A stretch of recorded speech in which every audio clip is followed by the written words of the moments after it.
Tell us about the tattoos. Shut the fuck up, you little prick. But then I've got the Phoenix. Hey, prick. So I'll take it from Bob every day of the week. Absolute disgrace. I'm sure no one will mind. Move him out of here, Darren.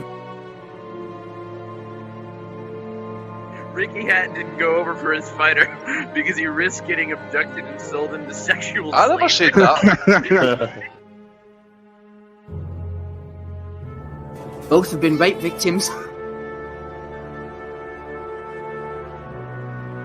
I'm not watching Frank Buglioni live on Saturday night. You're out of your mind. Jesus Christ, get yourself a life. He's actually a priest. Yeah. It's because his brother John Fury eye gouged him. What have I told you all this time? He's going to end up sucked out, fucked out, looking for a handout. Boxing nutters messenger group. I'm gonna be the king. J-Pump, you know what I'm saying?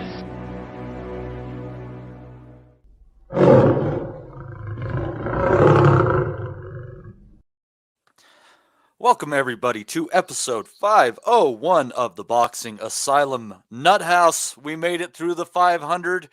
And if you appreciated all those previous episodes and all the ones coming forward, please give us that rating, be it on Apple, iTunes, Spotify, YouTube, wherever you can give us a thumbs up or a like.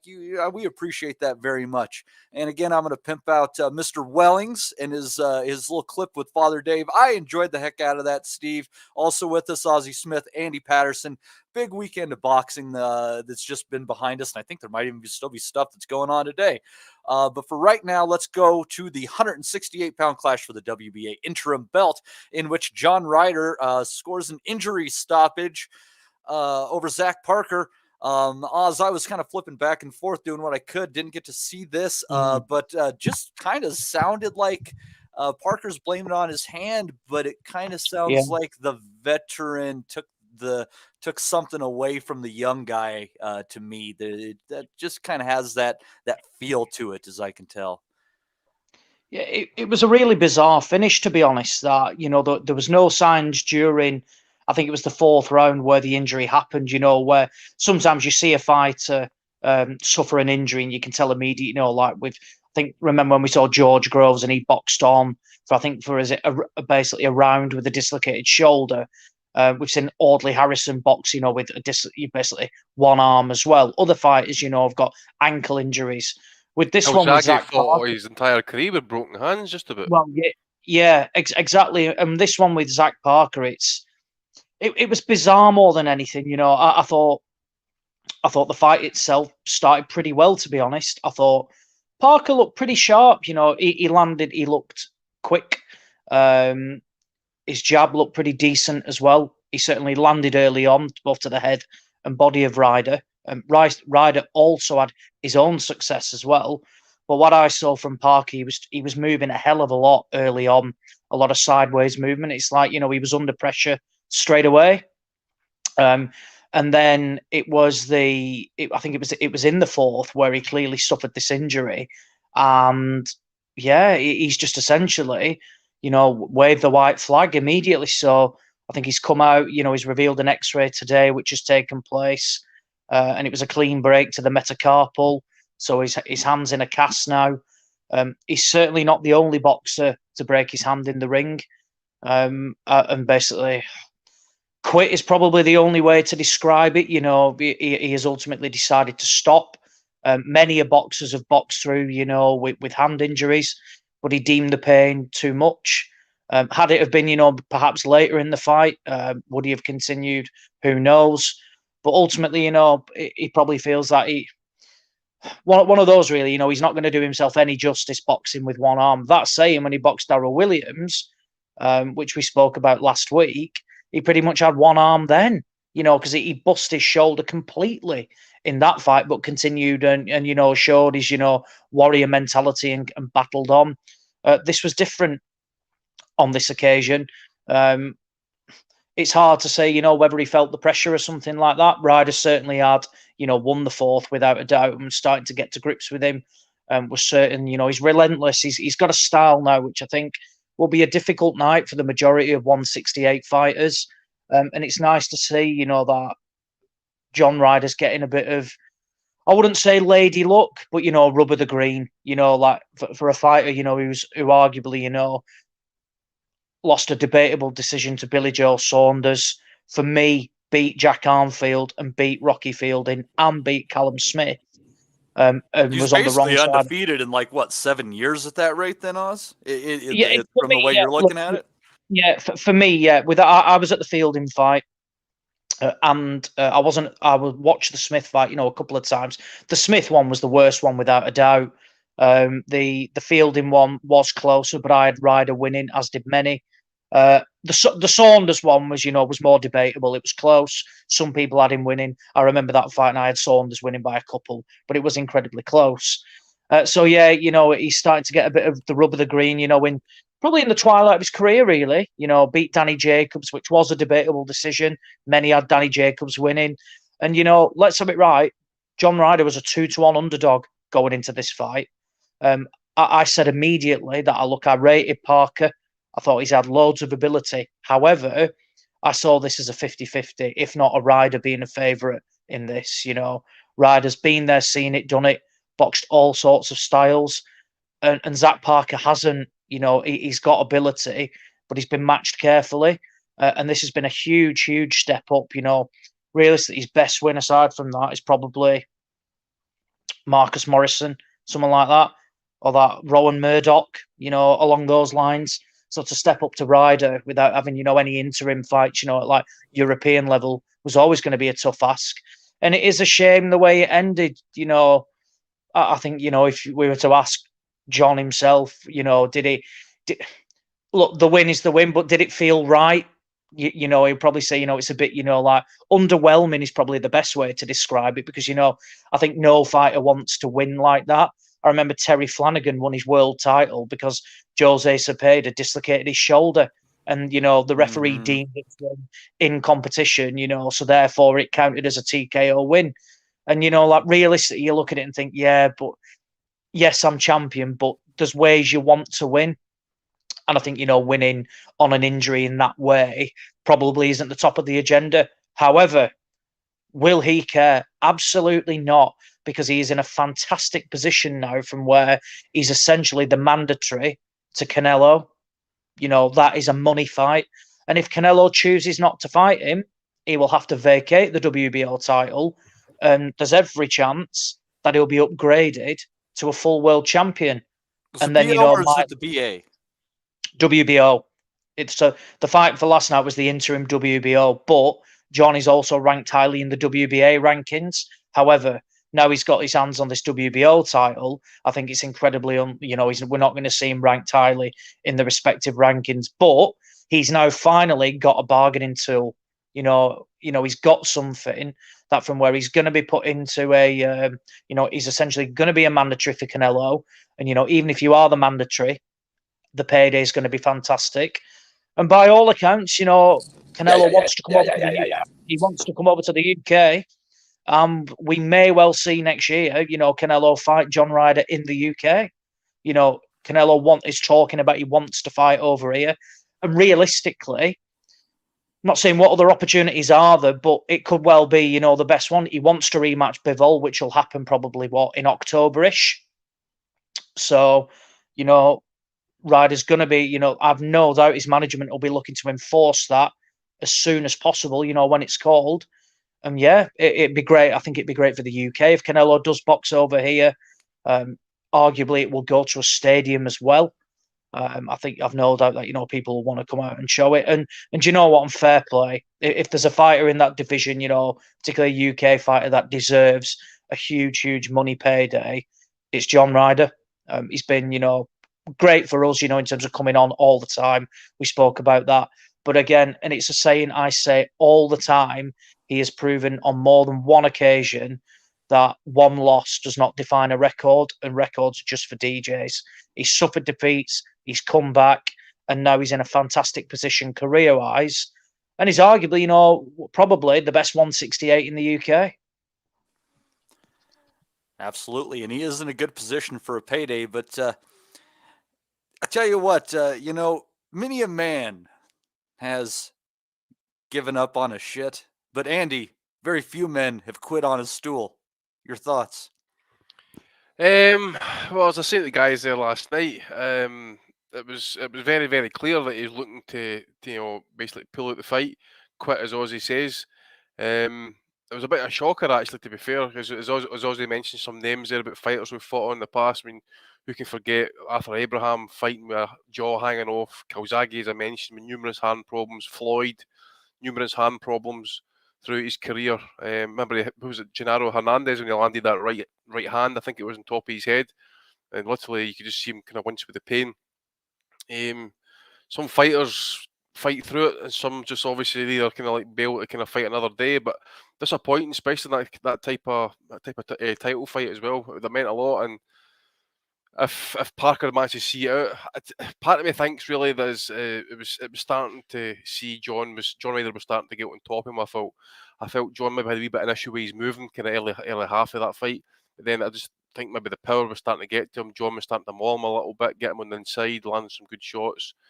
I don't know where the hand injuries actually happened. I don't know if it's been an issue kind of coming in, but it was just the fight ended in a basic whimper, basically. And this says I thought John was starting to get starting to turn the screw a wee bit. And it's probably hard to say what happened, but I suspect maybe going down the stretch, I think John might have kind of got to him, with opposed his will a little bit, especially his experience at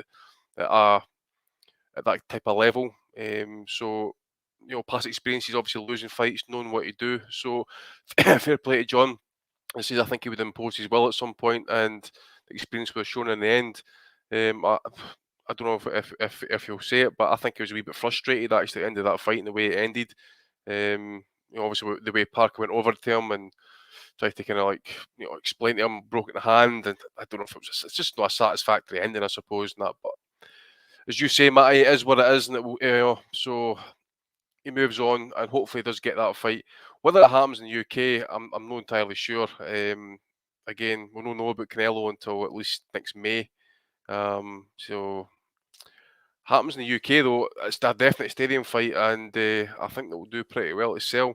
Means where would they hold it, Oz? Where do you think they would actually hold that fight? Because I seen Eddie was throwing out stadium names there last night. Yeah, I mean, he said some big grounds, like Emirates. 60, John is an Arsenal fan. He said Tottenham.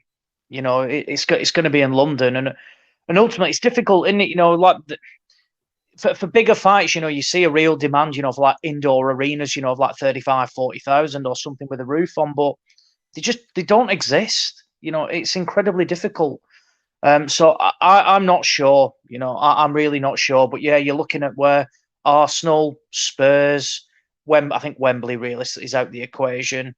Yeah, you're looking at those realistically. Has Emirates not got some sort of kind of planning kind of clause that they can only hold events up to a certain time of night? It can't go on past midnight, that type of thing.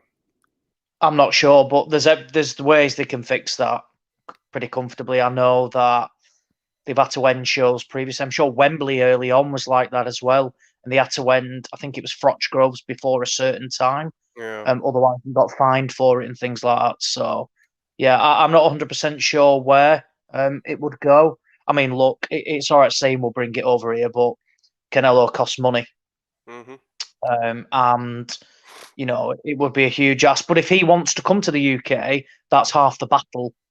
So, yeah, we'll wait and see. But, yeah, you're probably looking at like an Emirates or a Spurs, somewhere like I don't really know anywhere else, really. You can go through the football grounds, but, they're not going to hold it like Fulham, are they, at Craven Cottage or Charlton or something like that. It's got to be one of these big fancy stadiums with relatively decent travel arrangements to get to, I would assume. So, yeah, Emirates or Spurs from what I saw Hearn was saying. But Again, Could be a he good did one say for a pod link up, that one. I think we should all get together at that one and go and watch that fight. It's a big night for the family. Obviously, I'm going over anyway, definitely. If Canelo and Ryder gets made in London, I'm definitely going anyway. So hope I get to see all these there. Yeah, it'd be absolutely huge. It'd be unbelievable to go over there. And like I say, who can begrudge it? Since a couple of comments in the chat, do we want to see it? But ultimately now, for Canelo, there's not that many fights that people do want to see him in with. I don't want to see the Bivol rematch because it's completely pointless. But the guy still wants to box on, and if people get their way into into opportunities, they're fully deserving of that. So yeah, but no, it'd be a huge event, and I think Canelo himself would sell, pretty much everybody in, every boxing fan should be wanting to look to get a ticket, and if they've got an opportunity to see him in the UK, I understand many people will have already seen that already, but for in the UK, first time God he'd have boxed outside in America in God knows how long, years. It would be, potentially a once in a lifetime opportunity.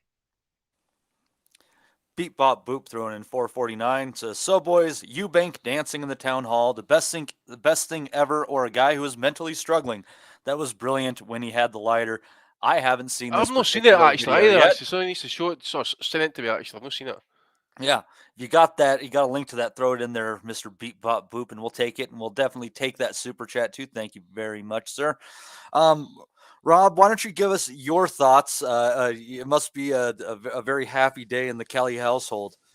Oh yeah, massive for the family, that one. Yeah, no, I kind of picked the wrong outcome last week because I thought Ryder was going to get hosed on the BT show with Zach Parker, a lot of hype around him and that. And I thought he might just start quick and kind of get a contentious one on the cards. But I did say I thought Ryder could get to him as well and smash him up.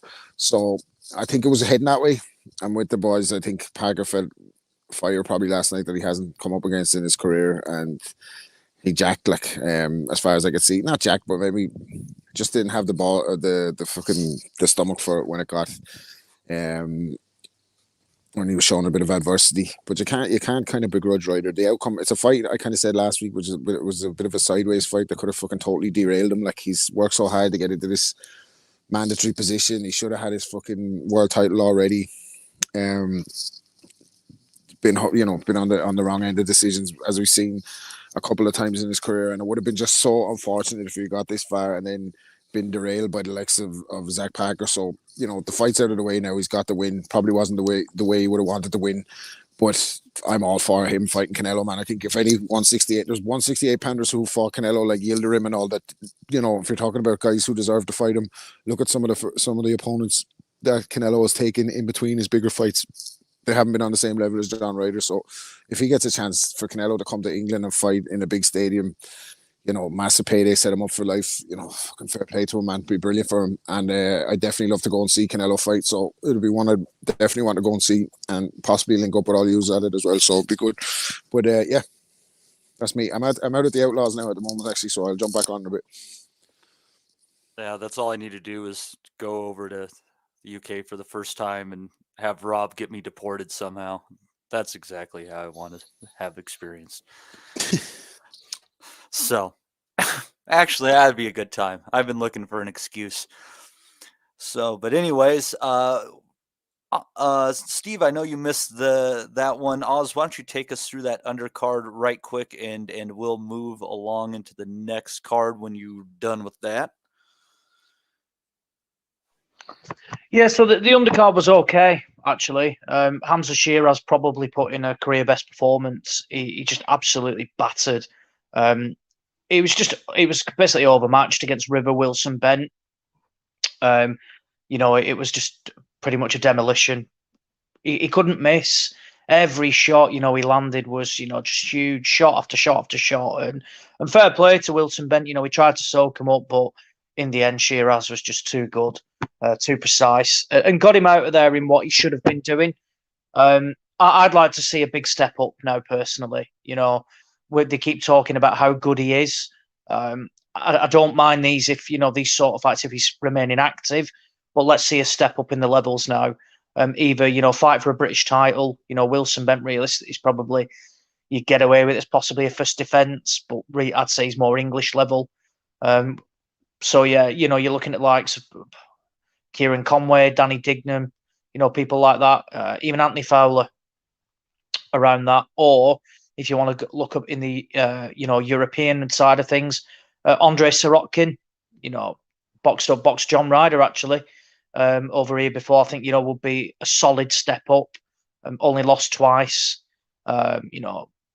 Has had a couple of solid wins. Would ask some questions, and if he goes out there and blitzes Sirotkin out, it's an impressive performance. But yeah, I think what you don't want to do is build him up with these not gimmies, but fights. He's pretty much going to win, and then when he does step up, he's just not got that sort of experience. Dennis McCann was excellent, was fantastic against Joe Ham. Again, probably a career best performance. Really, really good to watch. And what I've liked about seeing McCann now is that as he's going up the levels, we're seeing better performances. It's like the better the opponent, he's bringing out more of Dennis McCann. And, the way he puts his punches together. Ham displayed a brilliant chin. It's the first time he got stopped last night. And he's been in with decent guys as well. Jack Bateson, Kays Ashfaq. I think he boxed Tyrone McCullough as well. So, he's no mug. McCann was just levels above, and thought the stoppage was a touch premature, but realistically it was only going one way. And Sam Noakes as well against Calvin McCord. Again, very, very good win. That was for the Commonwealth title. Loads to like about Noakes. 10 fights, 10 wins, 10 stoppages. Clearly hits hard. Thought McCord was tough. Displayed decent durability. But ultimately, Noakes was just too good. Didn't see Pierce O'Leary's fight actually, but by all accounts, he boxed well. A bit of a step up for him. Put his punches together. Will benefit from 10 rounds. So yeah, I thought it was a decent enough card. I said last week it probably lacked another decent fight, as a chief support or like another British title or something.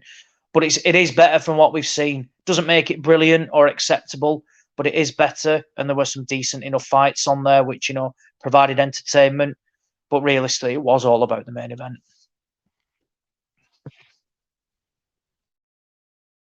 All right. And it was a good main event for one guy. Another guy, I tell you what I'm curious about as far as that goes, it's, a guy like John Ryder, a veteran would probably tell, man, if you wasn't fighting him, like, you don't want to step out of this ring like this, man, because you might not get another chance. Sometimes even if you're going out, it's all about how you go out, and didn't go out the way he wanted to. A fight that did not go the way we expected to. Dillian Whyte, Jermaine Franklin, going the full distance. Bookies had it at 8.5. We thought it was going to go way less. But Steve, what we saw in there was a tremendously good small heavyweight in Franklin, who worked angles, who was able to get low, threw in combinations. Definitely caught Whyte off guard in a fight that Whyte barely nicked. I thought it could have gone either way. I don't think you can be bothered by the decision, but close fight, and nobody really saw that coming. No, absolutely not. I wasn't really too bothered by it, but because I expected last week that Dillian Whyte would probably starch this guy, but I got it wrong in the end. I mean, Jermaine Franklin, he exceeded expectations. He actually made the fight very close, as you said. And Franklin had nice fast hands, good shot selection, a world-class beard. He took some really good flush shots at times and shook them off. I think the only thing he really lacked was punching power. If he could bang, then I think he would have not only put a dent in Whyte, but maybe even stopped him last night. He really was getting the shots in, just couldn't hurt him. Whyte looked slow and ponderous, as he tends to do, couldn't maintain a pace, never visibly hurt Franklin, I didn't think, apart from the final few seconds or so of the fight when Franklin was more fatigued than anything and fell into the ropes. I think the commentary team generally overplayed Whyte's effectiveness and Franklin's supposed weakening. He didn't really look like he was blown too hard up until about the 10th or so. I thought he lasted the pace pretty well, especially considering his little belly and his physical appearance. And Eddie now, he's building up this AJ Whyte rematch and he's talking about marinating it, and for goodness sake, please just make it next if you're going to make it, and make it soon. Then Joshua can just get rid of Whyte. We can all move on. It's not something we have to worry about. And, Whyte has made a hell of a lot of money, really. He remains remarkably relevant. considering his actual ability. And I'm almost complimentary of his grift, the fact he's kept him in for so long. If they're going to make him an AJ, just get on with it next March and we can all move on. But Franklin won the night for me. I don't think he won the fight, but he definitely was a lot better than people expected. He was no Trevor Bryan, so fair play to him. He's like a Poundland Bermain Stavern. I'll tell you what I think is kind of messed up in boxing is what I saw in there is I thought was a battle between two gatekeepers at the end of the day. I don't think either of them are really of championship quality, but they can test the mettle of those who might be thinking about taking that leap. Andy, what are your thoughts on that? Just as far as levels go, I think these guys are on equal levels. We found out, but that level is gatekeeper. Yeah, boss. I was saying, when I was listening to Steve. Actually, I came across that kind of thought as well. I forget who Steve actually mentioned there. Actually, towards the end of his bit, but I think at least Franklin's put himself in a kind of tough journeyman gatekeeper type status, possibly. Like a Christian Hammer or maybe like a safety pin. A guy really going to bang out of there, and he's going to test you, possibly going to give you rounds. Just didn't have the power. Possibly if that 12th round had went on a wee bit longer, he could have got stopped maybe. I thought Whyte maybe kind of caught him pretty good, and he seemed to kind of react to it. Decent enough. As I said, it was extremely close. I know Franklin was screaming robbery or type of thing, but at the same time, Whyte's just, to me, I think he's shot Warren. He was considering what he's, maybe it's a matter of lack of motivation. I don't know. I've never seen Franklin perform before actually as well, but it was not a good performance in my opinion from Dillian Whyte. And it's no way to hype up a Joshua rematch next, to be fair. And just on that rematch, I mean, I seen something tonight that Shelley Finkel was mentioning, and that Deontay Wilder's now wanting to go ahead with the Joshua fight. I think he's maybe going to patch off the Andy Ruiz fight instead. So he's, I don't know if Eddie would want to take it straight away. We'll need to wait and see. But I don't hold out any hope that we see Joshua Wilder happen next, which would be a shame, because I don't want to see Joshua Whyte again. What's the point? I know how it's going to go. At least I think so anyway. So yeah, awful night at the office for Dillian Whyte. I say he still keeps going. If it's up to him how long he wants to keep fighting for, but I don't foresee him being a world champion. And if he does fight Joshua next, I suspect Joshua probably stops him late. I probably wouldn't have said along the lines of maybe a robbery last night. I'm thinking 115, 113, 114, 114, or whatever it is, other side of that as well. It was a close fight, and fair play to Franklin. As I say, he's probably going to get himself some not so much decent paydays, but I think he'll get other offers. Especially if you want an upcoming heavyweight to get tested or go rounds. I think that guy might be one of the guys you would phone to try try to do that at least. Andy, talking of scores, David, what about a David Hay score? Maybe a 118, 117 would have been fair last night. Is that what he scored there? I don't think so, but the amount of 10-10 rounds he was putting in, he might have well have been.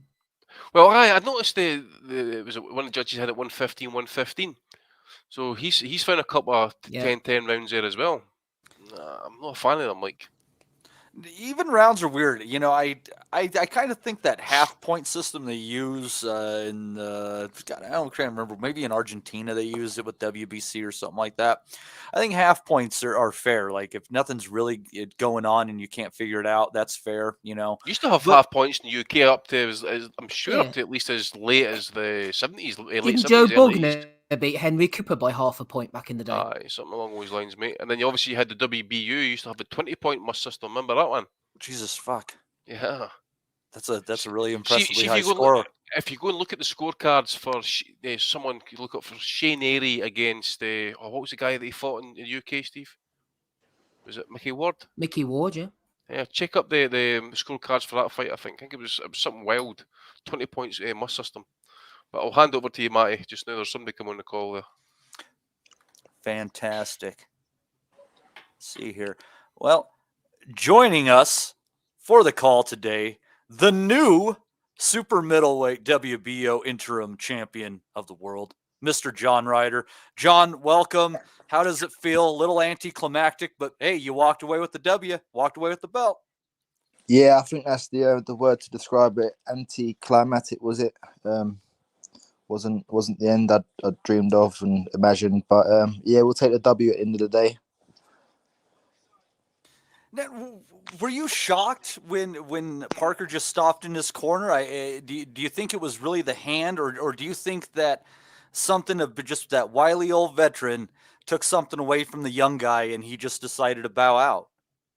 Well, listen, I can only take it at face value, and he was protesting that his hand was busted and showing enough people to justify it. So we got to take it that it was a hand injury, but I felt like the tide was turning in the fight. I felt like I was gaining momentum and taking control, and I felt that he was tired from early doors, really. So I felt like it wasn't going to be too much longer, but I felt kind of robbed of the grandstand finish. But like I say, you got to take the W at the end of the day. Yeah, and you've ended up on the unfortunate side of things on scorecards and otherwise. So, I mean, every once in a while, the tides of fortune turn in your favor. What are you going to do? You don't look a gift horse in the mouth, obviously. But you're in a good position. You're in a position where either you're going to get to fight Canelo, which is a great payday, or you're going to be the full champion because he's going to vacate.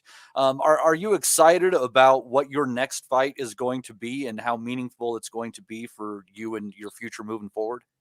Yeah, massively. I mean, listen, I'd obviously favour a fight with Canelo because nobody, I mean, I'm not saying nobody, but myself, I wouldn't want to be upgraded to a full champion and entering a ring being called a world champion when I haven't won it legitimately. So, I mean, listen, it's all very well being upgraded to full champion, but you want to go in there and fight a good fighter and win it that way. So for that side of it, I'd rather it be fighting the man that be Canelo rather than being upgraded and being called the champion when I get to the ring and whatnot. But listen, like you say, I've had enough ups and downs in this game. So yeah, I would never knock a gift horse in the mouth, but we'll take what we can at the end of the day.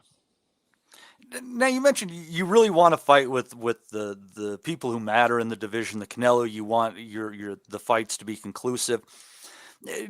Has it just felt to you weird to watch in boxing as all of these guys that you probably watch and you're like, man, I could just walk over this guy, pick up these little trinket belts along the way, and they get fed a bunch of no-hopers while they're being called a champion, and they never fight anyone of substance, and yet they're called a tight list. I mean, that has to be frustrating for a person of your abilities when there's just so many fighters of a lesser ability who end up with these belts somehow.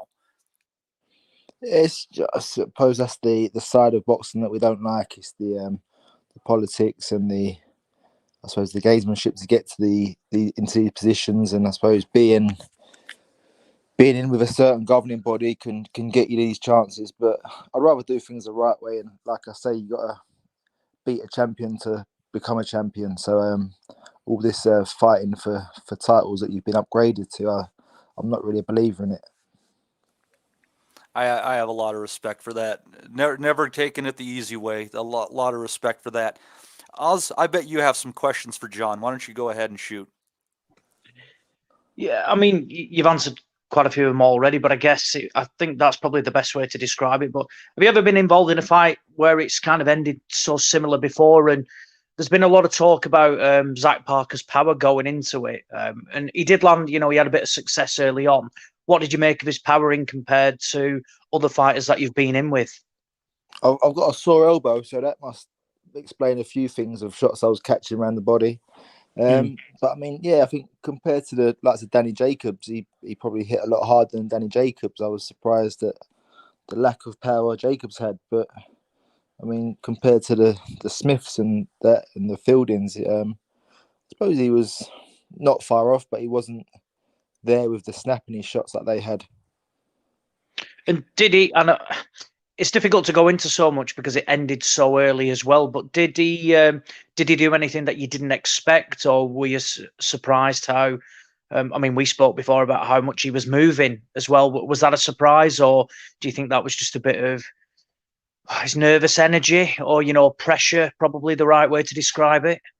Yeah, I think it was more just nervous energy. I think he. I mean, I wasn't doing much, but I wasn't being backed up, and I was constantly on the front foot trying to push him back. And I suppose in that sense, it's making him feel uncomfortable without making myself uncomfortable, and just dictating the pace from the middle of the ring and letting him do the running while I'm gaining the space. So I think his ring generalship wasn't what I thought it would be.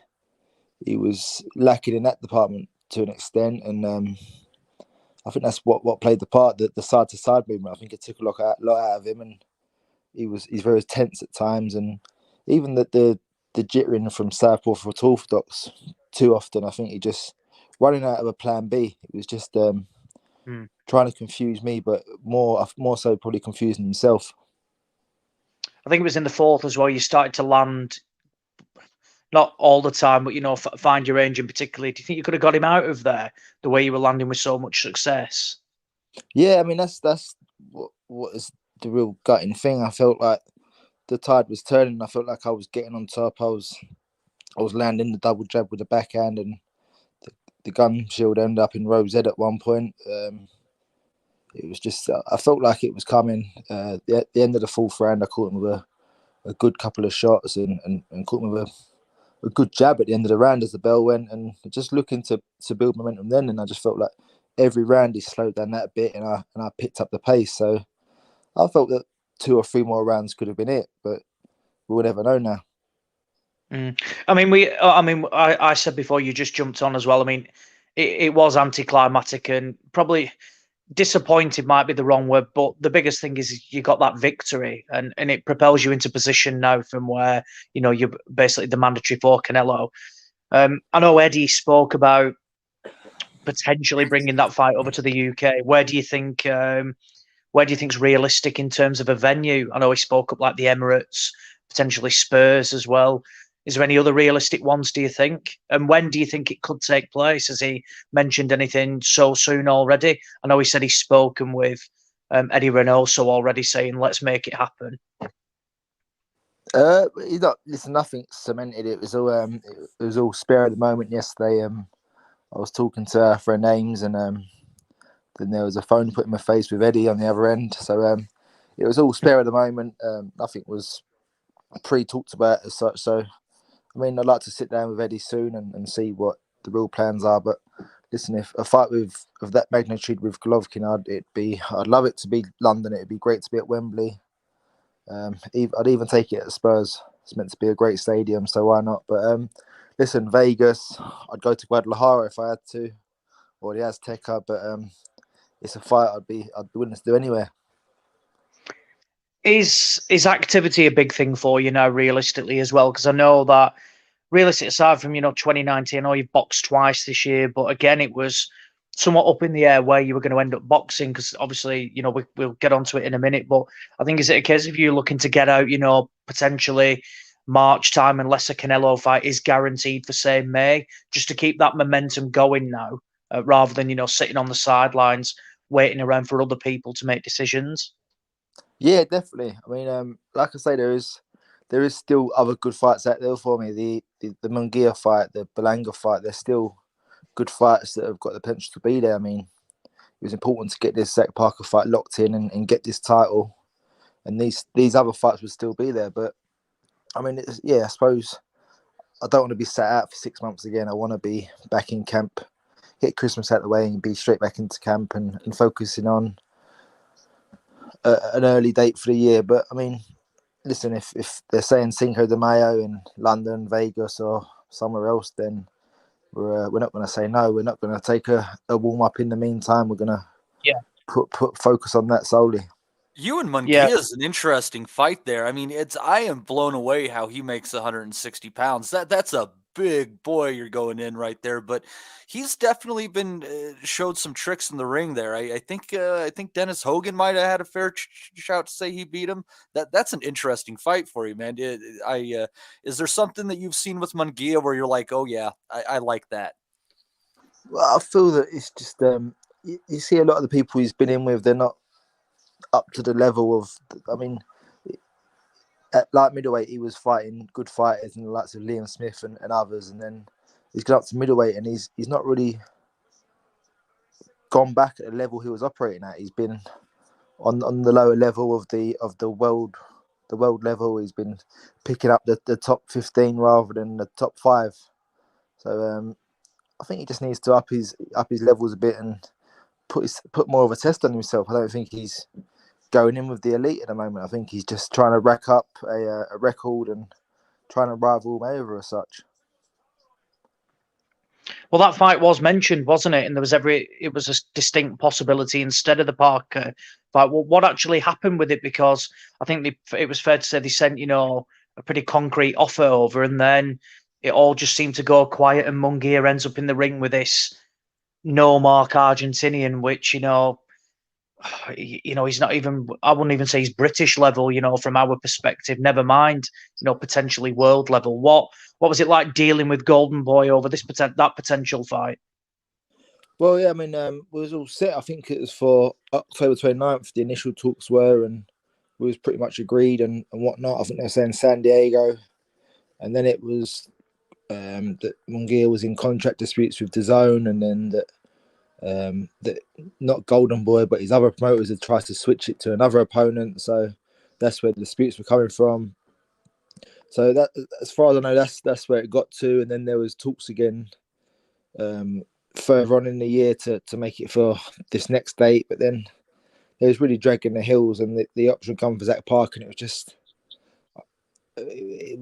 would rather tie this one down than lose it chasing something else that is really just leading us on a wild goose chase. No, absolutely. And look, I know we've spoken about it previously, but obviously the gym, has come under, a bit of a spotlight, obviously, with, all the Conor Benn news. But what was that like for you? Because whilst everything was going on, with Ben and put a huge, spotlight on the gym, you were still preparing for what, I won't say what was the biggest fight for your career, but if you were to slip up in it, it would be incredibly difficult to bounce back, or you would go 5 steps backwards to try and get in a similar position. What was that like for you to essentially somewhat try and block it all out, ignore what's going on with, what are friends, and just keep your head down and concentrate on, for the interim fight against Parker? Listen, we're all a big team and a big family, but at the end of the day, we've got our own individual goals and aims. I mean, when we're in camp, we're solo. We're doing the runs and the sprints with the boys, but it's us against ourselves at the end of the day. So what's going on with Conor is a shame, and I'm sure in time that he will prove his innocence and he can clear his name and continue with his career.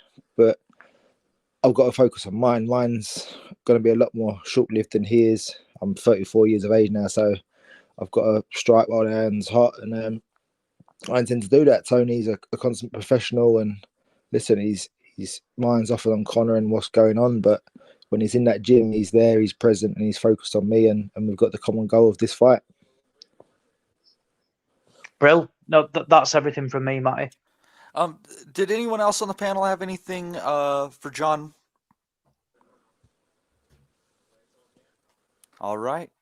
Hearing nothing from John, I just appreciate you coming on. Congratulations on the victory. Congratulations on what's up in front of you. It's gonna be, you're gonna be in a life-changing position, and that's fantastic for you and your family. And we here at the Boxing Asylum, we wish you a happy holidays. Thank you so much for coming on with us. We appreciate it. No, that's great. Thanks for having me. You got it, man. You take care of yourself, and good luck on the next one, man. You keep pulling out, in those underdog roles. Keep pulling out the W, man. You got to love the streak. Keep it up, man. It is fantastic to watch, and we're pulling for you every step of the way. Thank you. Appreciate it. You got it. All right. Everyone, that was John Ryder, new 168-pound champion, WBO interim belt. Could be the full belt before you know it. That was a nice treat. Thanks for that, Oz. That was what a great guy. It's score one for the good guys, I think you got to say there. Yeah, absolutely. And he's a fighter that, I've always said that this sport can provide the best opportunities for access because, it's so niche and, it's not all the time, in mainstream media, and, fighters continue, they need to build profile, generate support, etc., things like that. And he has always given us time to come onto this, come onto the podcast and not, weeks after he's boxed or anything like that. We're talking, like tonight, 24 hours after he's boxed, live on BT. He's done that. He did it with the Danny Jacobs fight. He did it with Callum Smith as well. Countless occasions he's come on and always dedicates time, gives good answers, reveals news as well. And yeah, he's one of those fighters that very few people have a bad word to say about him. He's a man of the people. It's like he went to a Michelin-starred restaurant yesterday, and he came over to the kebab shop today. He's a man of the people. So we appreciate John very much. And what we also appreciate is a good big man fight. Had 3 rounds of good war between Fabio Wardley and Nathan Gorman, with Wardley finally overcoming him, putting him down 3 times in the process, if I recall. Steve, I hope you didn't bounce out. Were you? Because you were around for that one. Were you not, sir? Wardley Gorman, yeah. Yeah. All right. Take it away. Yeah. Your thoughts. Yeah, I love Gorman the Doorman, me. I picked Wardley to win by KO during the Saturday evening Nuthouse Patreon phone-in that we did last night. Shout out to Danny Young, who was in the hot seat, actually. I don't think Wardley's amazing or he's maybe going anywhere fast, but he's just fresher. He just has a little bit of momentum on his career, and Gorman is clearly a decent boxer, but he's never comfortable when he gets stuck on him. I think it's a mentality thing. I think he doubts his ability to take a solid shot. And since that Dubois loss, I suppose he's just meandered around on Channel 5 undercards, beating these like out of shape wasters. And he looks out of shape himself as well, I think. He's maybe coming in a bit too heavy. He feels like someone who's on skid row now with his career. I think he's only 26, but he's a big guy with decent hands, so they're going to keep pushing him out there. He keeps boxing because it's what he knows to do. Wardley showed bottle as well with his face, slashed to bits, came out, just kept throwing the shots, just kept hitting Gorman. He kept going down. And in the end, the tell came in. It's a funny time because Gorman seemed like he was actually doing all right at that point. But yeah, Wardley's not really going anywhere, but poor Gorman, I think he's back on Weatherspoon's door on Monday, the big fella. Seems like a decent spud, actually. Yeah, it was a good, entertaining card, all in all, on that one. The Sandy Ryan fight, I thought was entertaining enough on that one as well. I'm trying to remember who else on the panel caught this card. Yeah, I saw pretty much all of the DAZN card. Yeah, go ahead and take it away. Your thoughts on it, Oz. I mean, I thought, look, there was 2 fights to really discuss. That was the main event and and Fabio Wardley against Nathan Gorman. I'll start with Gorman, and just really disappointed in him, in terms of it's a massive opportunity for him for the British title, and he rocks up and he's fucking huge again. It's like he's out of shape, massive, coming in just under, like 19 and a half stone. And I tell you what, he looked good for the first round. He beat up Wardley, and even, early in the second as well, he bust his nose up, and I thought, bloody hell, Gorman, he might have come in heavy, but he basically fancied his chances to blitz Wardley out of there. And it's like when Wardley just landed a straight right on back, he just capitulated. Whether he's no chin whatsoever or his conditioning's garbage, but I don't think he looked particularly hurt as such, when he took those shots. It's like, he was just going down and going through the motions, that sort of things.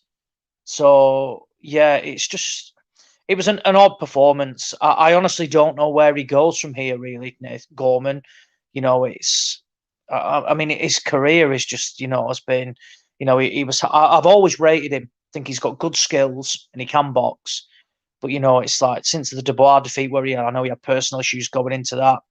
He comes back, he beat Richard Larty, thought, fair enough opponent. But then he's boxing goonies like Pavel Sauer and Thomas Salek, and he's gaining nothing from that. He had a combined 3 rounds in the best part of 15, 16 months. And then he's in with Fabio Wardley, who, is raw. And I agree with Steve, showed balls more than anything from where, he had his nose busted up. And it's like he needed that to get him going. But that's where I think, actually someone with a bit more nous and can hold a shot will ultimately get him out of there, because Gorman didn't do anything in particularly special to land what he did, and he put his shots together well, and Wardley didn't know what to do. That's saying, when Wardley did respond, Gorman didn't really know what to do either. Couldn't get out the way, and yeah, it was, look, fair play to Wardley. Very little amateur experience. I think it's not as if DAZN told us, but I'll repeat it again, 3-4 white collar fights tops. But yeah, he's got the British title now. You can't, there's no, mug fights or anything like that. So it's going to be certainly interesting to see the way they match him. And then on to the main event. It's weird. I still don't particularly rate Jermaine Franklin. Really, I thought he was better than expected, but again, I just can't get on board with somebody being remotely decent who goes the distance with Pavel Sauer. Split decision wins against the likes of like Jerry Forrest. People like that who again are just pretty average. Points wins against Ryder Booker. He clearly can't punch, and he still hurt Dillian Whyte as well, who I think is. He's never really particularly been very good, Whyte. He's just been promoted fantastically well, for being this basically, avoided character. But actually, he's just bang average. He's never won any sort of meaningful belt, European title or anything like that. He made millions of dollars just because he buzzed Anthony Joshua. Like that's the reason why he did it. Yeah. He buzzed Anthony Joshua and he just made shit tons of money off the back of it. Yeah, Dillian Whyte, in terms of paydays, will trounce, I reckon, many current world champions combining their paydays comfortably. I'd go far as saying career-wide as well. He'll be worth a fortune. He's coming off that Tyson Fury fight where he got millions as well. And again, he just. I do think the Whyte, of a few years ago would have been, would have probably got Franklin out of there. But again, I just think he looks shot to bits. And again, agree with Steve. Why do we want to see the Anthony Joshua fight? It is fucking pointless. Joshua is not, that done from where he'll struggle against Dillian Whyte. He'll go in there and he'll be ultra aggressive and he'll just blitz him. I'm talking 2-3 rounds max. Whyte's just not got it, and he's never really had it, but he's not got it anymore. So yeah, it was a fight that probably did more damage to Dillian Whyte than anything else. A lot of people will be looking at that. There's a reason for me. He wanted obscene money. He wanted, I think up 2-3 million quid to fight Daniel Dubois. There's a reason on that because Dubois had absolutely blitzed him. I just think it'd be a massacre in that, and he knows that ultimately a loss of that level, and he's not coming back. So yeah, for Jermaine Franklin, I do think we'll see him again. It wouldn't surprise me if I don't know what Joe Joyce is going to do, but do they look at bringing him back for someone like Joe Joyce? Joyce goes in there, potentially gets rid of him. But this is something that Whyte couldn't do. I think Daniel Dubois opponent as well. There's every chance that could happen if he comes through his fight with Kevin Lorena next week. So yeah, it's the money you get beat. And whilst I've criticised Whyte, Franklin definitely showed he's got something about him. Like I said, I don't think he's particularly great, but he showed something from where he'll definitely carve out a few more paydays off the back of that as well. The rest of the card I thought was pretty, take it or leave it. Disappointed in Pat McCormack. Opponent garbage, just negative. And again, they do more harm than good. He got some rounds in, but he didn't look great in it. But he's clearly got ability, got talent. Not going to judge someone like McCormack off a points win against some random Argentinian. So yeah, main two fights, were there and tick the boxes. But yeah, back to the drawing board for Dillian Whyte. Not sure what he's going to do. And Fabio Wardley marches on.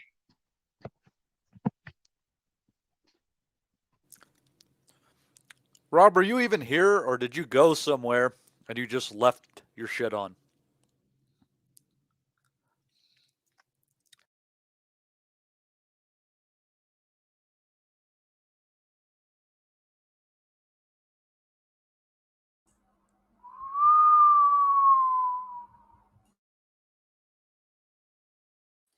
Did Matty drop deed or something like that?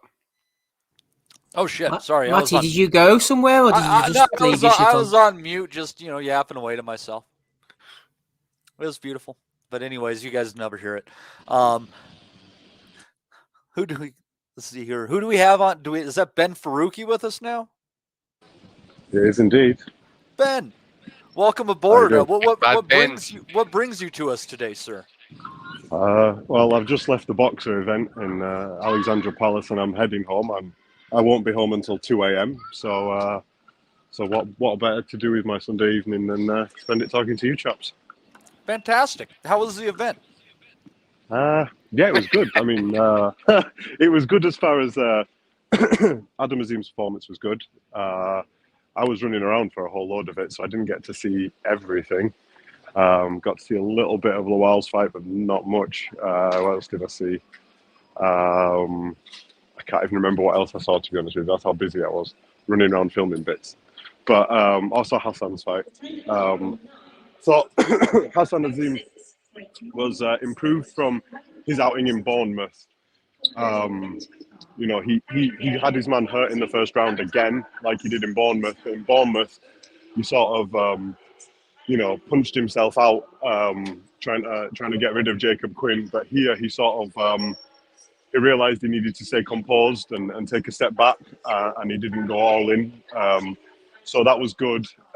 He still got caught with one or two too many shots. I think Shane McGuigan said it was seven uppercuts he got hit with, which he probably should have only got hit with one of them throughout the fight. And, you know, so that's a bit of a problem. But as my colleague Rob Tebbett said, he tends to admire his work a little bit too much. But he's improving, so that was good. And then Adam, I know a lot of the lads have probably already said this, but and Ryland Charlton isn't as great of an opponent as we should be seeing Adam in with. We haven't even touched on this card yet, Ben. All right, so I'm just waffling on now. Okay. Well, anyway, I'll give my two pence for what it's worth now. I think it's a decent step up for Adam. And the funny thing is about it, you want to know sort of what sort of influence we have in boxing as fans or as the media, however you want to look at it. After Adam's last opponent, who was terrible, I said to Adam Smith specifically, I said this in my interview, and I spoke to him after the interview as well and said, you need to put him in with someone like Ryland Charlton next. And I said, this is what a lot of fans have been calling for. A lot of other people in the media had said it. And that's what they delivered next. So, you know, however you want to look at it, I think we've had a sort of a little bit of an influence there. And it's not necessarily the caliber of opponent Adam should be facing. You maybe be a bit above that, but it's a step in the right direction for him.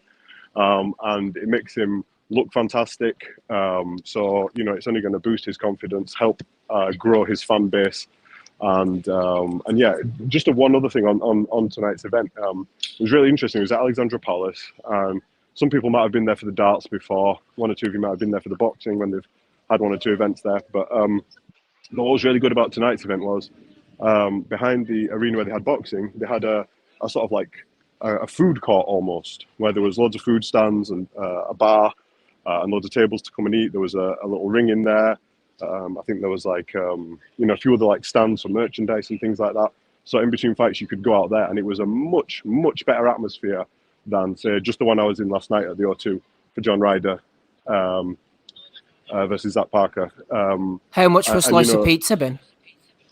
I paid £14.50 for some for chicken and chips, but I was happy to pay it because halal food is a rarity when you're on these excursions around the world, and so for me to be able to have some chicken for once without having to beg and moan and run halfway across London to get it was quite good. So yeah, I enjoyed that. Just but yeah, remember, if the pork dish is less expensive than your chicken dish, they're fucking discriminating, and you fucking call those motherfuckers out. No, I think it was probably all going to be expensive regardless. But you're going to pay those premiums at any event you go to. For God's sake, try taking your kids to the cinema nowadays. You spend a small fortune, you know. So yeah. But just all in all, the atmosphere that it created today, there was a lot of the younger audience there. There was that little added extra with the sort of environment, with the food court I mentioned and stuff. So it was a nice little thing they did there. And although I'm not that happy that I'm going to get home at 2 a.m. on a Sunday, Monday morning, it was still an interesting event and something different that never really seen before in boxing. So it was good. Good, different, new things I like to see in boxing.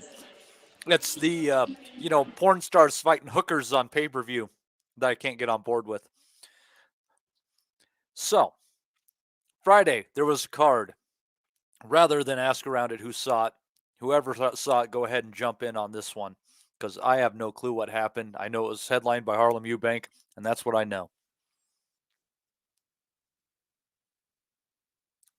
Well, aren't you all a helpful You're bunch? watching Harlem Eubank on a Friday night. You out your mind. Well, so you have that. I saw the card that Ben went to, but I didn't see Friday's. I completely forgot it was on, basically. Well, it couldn't have been that good if nobody wanted to see it. Well, I think it was a Wasserman card, wasn't it? I Totally forgot it was on, actually, to be fair.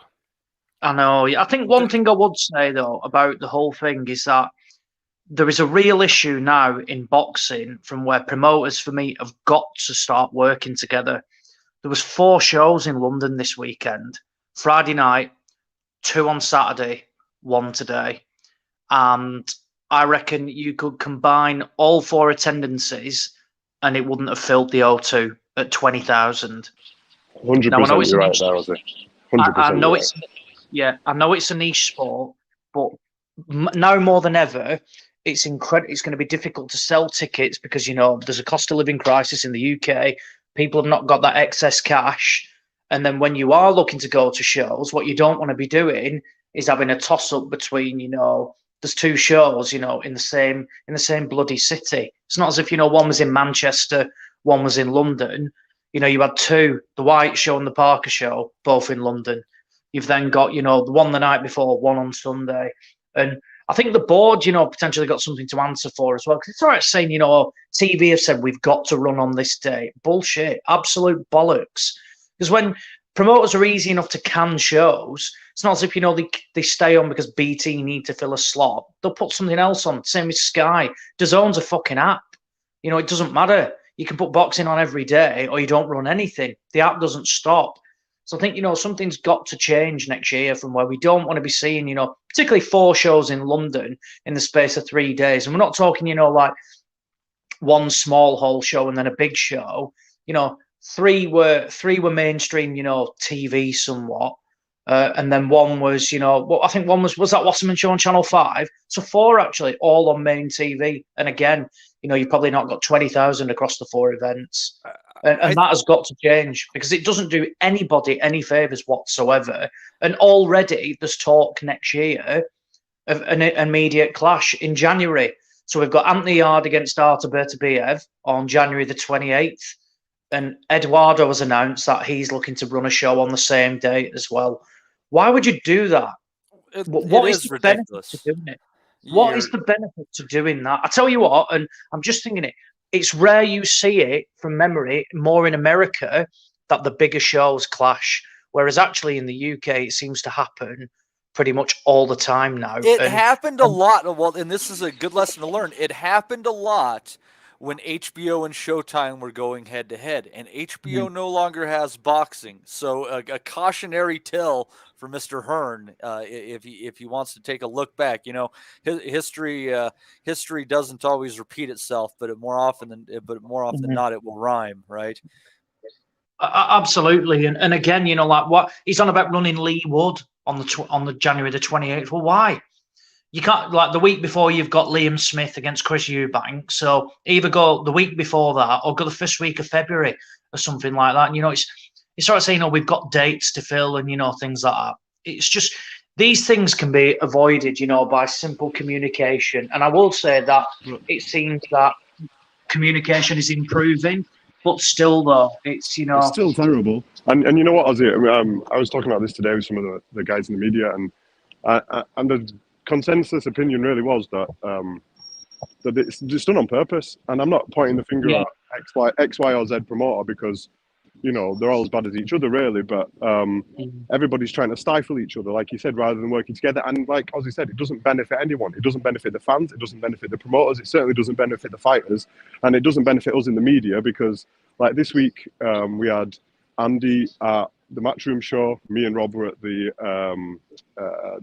Frank Warren show, and then we were at Boxer today, and you're just stretched running around trying to cover your bases, and organizations that might not have the money or the team that we have, how are you meant to cover those things? Where do you go? What do you do? It's a very tough predicament, even for some of the national media outlets who only have 1 or 2 people potentially covering boxing, in most cases one.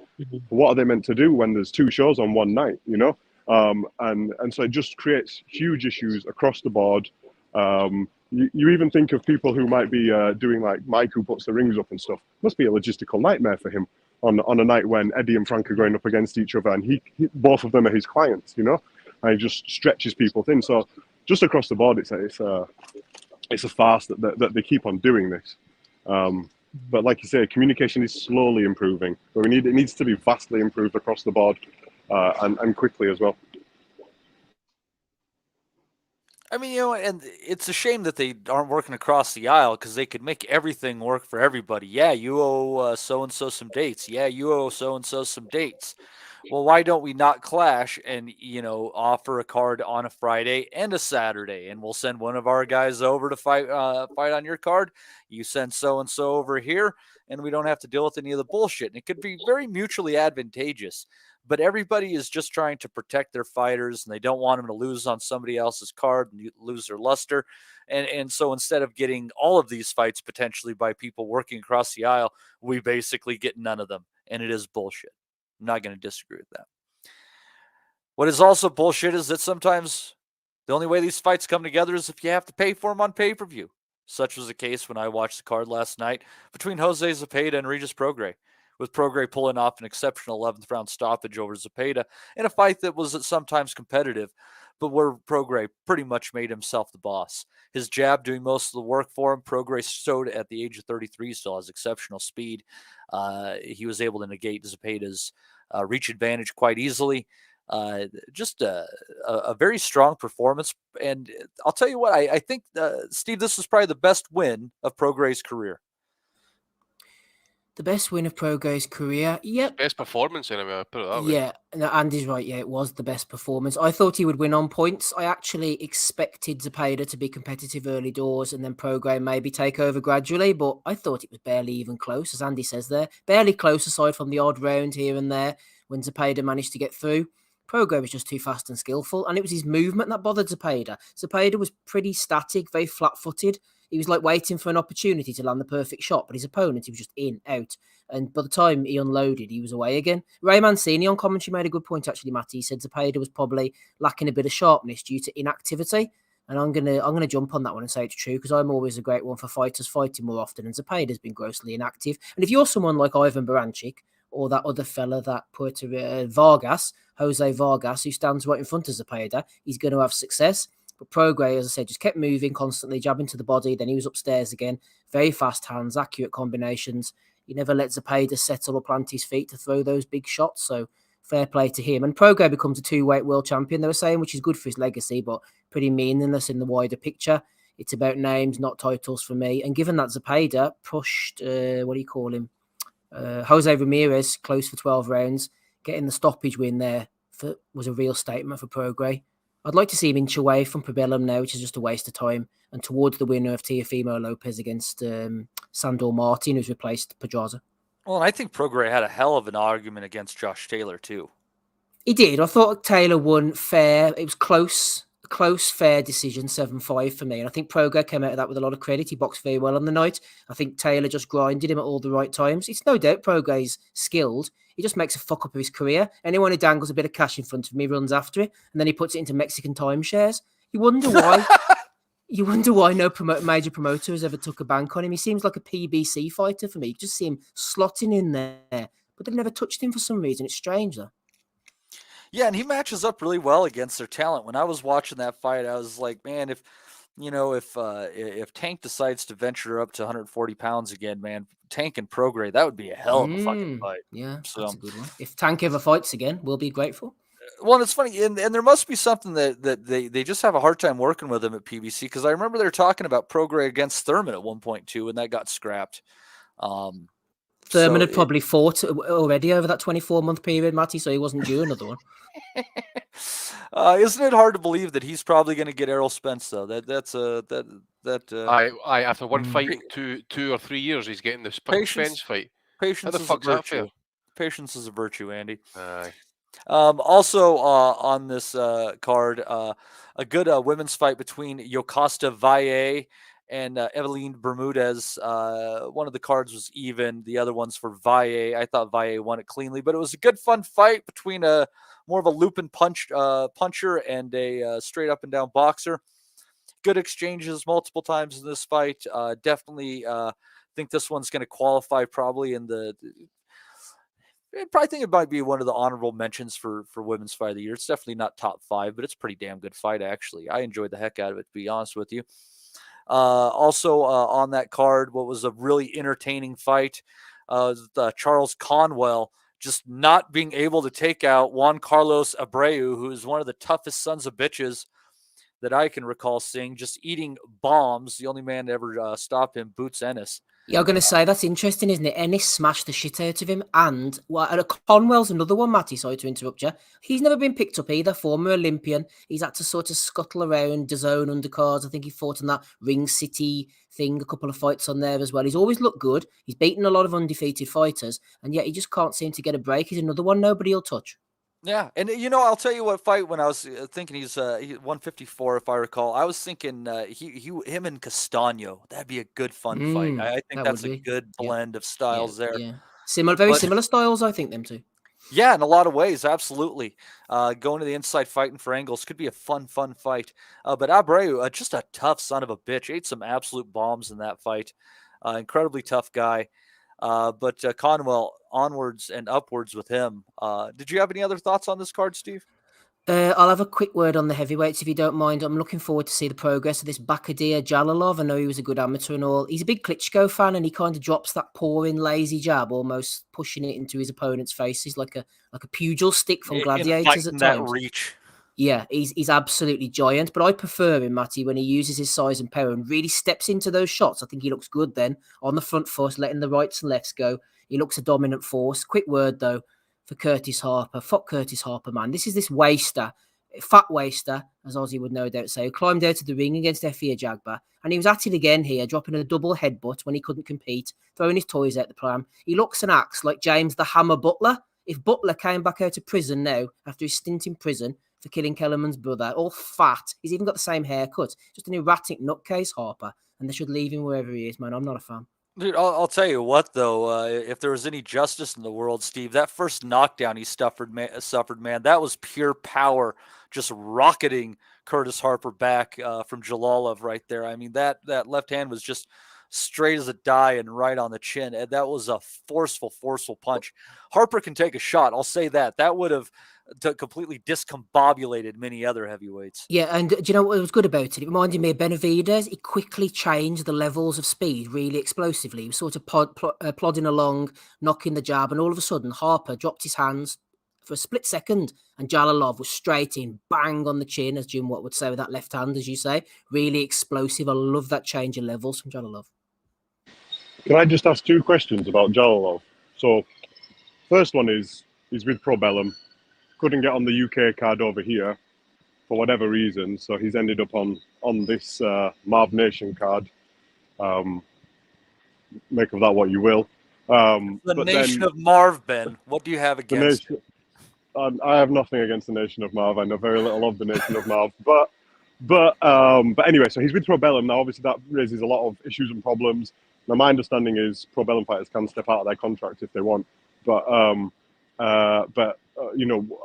how does he go forward? And twin with that, the fact that he's not sort of a native English speaker, but he does have a huge following on social media in his home country. So he's got the ability to do good things, or the potential ability to do good things. But how will his sort of like being is he from Uzbekistan? How will that sort of help or hinder him, despite his big following on social as he grows, and that sort of twinned with the Probellum issue? Well, a couple of things. I think, first of all, he maybe needs to get rid of Probellum. I know there was a Lou DiBella interest at one point, and then there was supposed to be a Canadian link-up. I don't know what's happened with either of those things, but a lot of the Uzbeks, Ukrainians, Kazakhstanis have found joy on the West Coast, so I'm hoping that they'll maybe ditch their interest in the likes of Makhmudov or Daichko especially, and maybe someone will take on, hopefully, as he gets more wins, Jalalov, when they can't ignore him and he gets in line for a title shot, a bit like a Joe Joyce situation. I think someone will hopefully sign him up, but he's going nowhere with Probellum, but he'll just have to keep on punching his way into contention. Speaking of Joyce, man, Jalalov against Joyce after Jalalov gets some fights under him, that's a knockout. That's Rise of the machines. Yeah. Tasty fight. Very tasty. You know, isn't that the interesting thing about heavyweight? Even when there's some lack in there, just the fact that they're so big, they're such punchers, they're such wild cards. There's still an entertainment value with heavyweights that can't be found elsewhere. I think that's what's fun with it, and the good times and the bad. Kurt used to love the heavyweights. God love Kurt. Miss that guy. Don't you miss that guy, Steve? Kurt, class act, that dude. Yeah, sorry. Shame that he died, all Kurt. Yeah, shame that he died. Died in the arms of a younger woman. Poor bastard. That could be worse. His place to die. Oh man! So that was a fantastic weekend of boxing. You put it all together. If it was only over a couple of cards, I think that would have been a real banger. But we're talking over like 4 or 5 cards there, spread out. But it was all right. I'm just pissed off I had to pay money for that Prograis pay to fight, even though that was a good, entertaining card. Also on that card, you got to see Fernando Vargas Jr. I think both of the Vargas boys that I've seen fight have exceptional ceilings on them, where I don't know where they are yet. They can both fucking punch just as hard, if not harder, than their old man. So did you catch Vargas at all, Steve? I didn't. I was only flicking through that when I saw Fernando being interviewed at the end. I'm impressed by young Fernando's throat tattoo. I saw him jumping up and down ferociously on the ring post, but I didn't actually see the fight, and I didn't rewind it. Massive Fernando Vargas fan I was, Matty, as you well know. So I've had nothing to do with his sons, unfortunately, so far. I know a couple can bang, and one is a bit of a non-puncher, I hear. So, how much was that pay-per-view? It was $60, Oz. Marv Nation. Go on, Marv Nation. So check this out too. So it was on the Fight TV app on Roku, and so I ordered it on there. And as soon as I ordered it, it popped up and said, "Oops, something was wrong or an error or something like that." And then it still said that I had to pay for it. I'm like, that's fucked up. And I got an email right away saying that my order went through. So I had to email Roku to say, what the fuck? You're charging me for something I'm not getting here. And so I dealt with that. And I went over, and it was just, I could pick it up on regular cable. So, yeah, I don't know what to tell you guys. I'm just glad that I think the Tyson Fury, Derek Chisora is just regular watch over here. I hope. Wait, that Prograis fight was pay-per-view in America last night? Yeah. $60. What? Was that like for special definition or for standard definition, or was it HD? Pretty much everything is HD now. They've given up on differing prices on that. It is what it is, man. I mean, you got to think about it. That's like 2 days of feeding your 2 children. So I mean, that's what I spend my money on. If you don't knock anyone up, that's the dumb shit that you can do. Here, Matty, have you been placing any bets on the FIFA Soccer Ball Championship? I haven't been betting at all on the football over there. I've been more paying attention to the fact that they took beer away from people at the last minute. I'm like, well, that's fucked up. In your own time, lads. In your own time. Maybe getting sued in international court for that. What I had going to say, I forget what nation it was. I don't know if it was a German or Marv Nation. Aye, but no, there was some fan trying to get into the stadium. He had a set of binoculars, but obviously the security guy, he was obviously too switched on and realised it was kind of heavy for a set of binoculars, and started unscrewing the lens. It's like a fucking empty chamber where they put alcohol in. So I think that guy may have lived his last day in this life. I'm not too sure. He's never been seen since. So, well, back to your question. I did good. I didn't do very well on the boxing. The couple things took some of the underdogs and didn't all work out. Didn't lose everything. Didn't make any, but I made everything up and then some on college football. So I'm doing all right. Good man. Yeah, college. Yeah, I've done good on college football this year. It's weird, but anyways, yeah. So I'm gonna go through the chat here. I'm just gonna pick you guys out. I'm not writing them down. I'm just gonna go up here. If I missed anyone, I'm sorry. If I double up anybody, I'm sorry. Been a busy day. Multiple people on here. Got to talk to John Ryder, new champion of the world, be it interim or not. Hell of a guy. See here. I'd like to thank Chelsea Taylor, Christmas, Chase Athletics, Michael Thompson, Yimmy Yappy, MB, Liam Smasher, Sad Ken, Mark Stanton, Jim McDonald Boxing, Big A, M. Lithgow, 1983, Kieran Whyte, the Dr. FMG. And we'll get a couple more in here. Hopefully, Mr. Johnny H.C. Nelson, a Vihar Champa. And we can get one more, I'm sure, in here. Maybe not, man. That'd be a sad day, right? And Matt Butters, our buddy Matt Butters in there as well. Thank you, everybody in the chat. We appreciate you guys. Let's see here. Do we got any questions in there, Steve? What do we got this week here? Piles of questions. Piles of questions. What time is it right now? All right. We'll go through. Let's see here. Let's see if we can take 2 or 3 or 4 of them maybe here. Let's see here. Thomas Smith. That's a comment. Yeah, we can get through that quick then. Thomas Smith. I was listening to episode 499 today. A solid effort by even you guys standards, and was enjoying the squandered talent section. I was disappointed, however, when Dmitry Pirog's name failed to come up. Surely the ultimate what-if self-taught boxer. He was in startling form before his early retirement due to a back injury. Him versus Golovkin was up there with Edwin Valero versus Pac-Man for me as the best fight never made. Good point. That back injury, it's totally freak. He just could not get it together. Can I quickly comment on that? Yeah, go for it. The one thing I'd say before he jumps, I don't think he was the puncher people think, because you remember how Golovkin just blasted a sheet out of there and Pirog went 12. But nonetheless, still interesting. A very skillful upper body movement. No, I'm going to say Thomas's comments are absolutely right. The ones that we miss should be thrown in. But that's exactly why there's like chat and right to reply and emails and Twitters and whatnot for people to remind us. You see the whole, I can't believe you never mentioned. You can't remember everything all the time. And sometimes when questions come in on comments, live radio. We're having a discussion. I've had it before. I remember someone before was kicking off because we were having a discussion and someone failed to mention I can't remember, something like David Hay or so. Let us know. We can't remember everything, and we're not thinking the same things as what you're thinking all the time. So thanks for the comment, Thomas Smith. But, there you go. Nobody's fucking thinking the same things that they're thinking all the time. You see the fucking state of that chat? Jesus Christ. Fucking hell. Man, if people knew what Rob was thinking on a daily basis, I don't know that they'd listen to the show. Don't have to be a big demand for it anyway, man. For sure. Oh, man. So... well, let's see here. Let's get into a couple more there. Let's see here. Brendan Hawk. In the lead up to Christmas, what boxing books would the lads recommend checking out? Over the last few months, I read Mi Vida Loca, The Crazy Life of Johnny Tapia, and The Murder of Sonny Liston, which were both great. I'd recommend that one, man. I got a really good Jack Dempsey book around here, but I can't remember the damn title of it in there. I got that. Is it Jack Dempsey in the Roaring 20s? Is that the one? Because if not, I'd recommend that one. It's a really good read. I'll have to check that one out. Yeah, Rob, it sounds like you got a lot of thoughts on this. Why don't you lead us off on this one? I'm not much of a reader, man, actually. I think if God wanted us to read, he wouldn't have made television and the internet, that way. So, fucking... Kanye agrees with you. He says he never reads books. Oh, fuck it, right. Oh, don't fuck. Let's not fucking go down that road. Fuck me. Yeah, so that really awkward situation where you're like, yeah, Black Lives Matter, except maybe that one. I'm not too sure. Stop, for fuck's sake, stop, will you? For fuck's sake.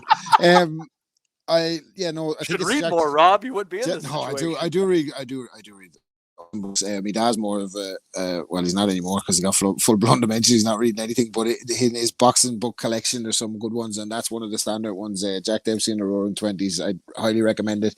The Johnny Tapia book that the listener mentioned is fucking absolutely excellent, by the way. If anyone's never read it, it's really, really good. They should make it into a movie, although the fucking start, like from just the word go, like what I fucking like that. Mi Vida Loca is putting it mildly. What a life we had, like. Albuquerque is a crazy fucking town. I don't think people understand it. It's by the sounds of things. Yeah, by the sounds of it surely is like. But excellent book, really well written. Selling fucking crack in that, isn't it? Or crystal meth. It's such a huge drug trafficking town. It's unreal. Keep going, though, Rob.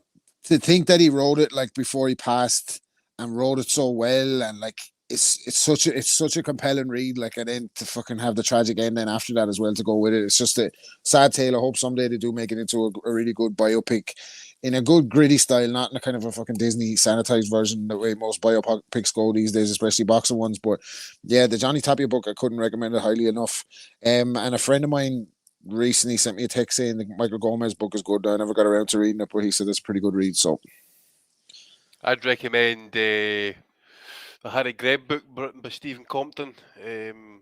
probably the most authority on his career, to be fair. Who was on the podcast as well, Andy, Stephen Compton. Spent a decade researching it and putting it on. So it's all basically based on like contemporary newspaper reports and that. So it's very well researched, to be fair. And it's quite You a went heavy through hell researching that thing. Yeah, I know. Crazy shit, like going like to cities and going through their libraries and it's insane the things they find out about fights that were off the books and shit like that. It's very interesting.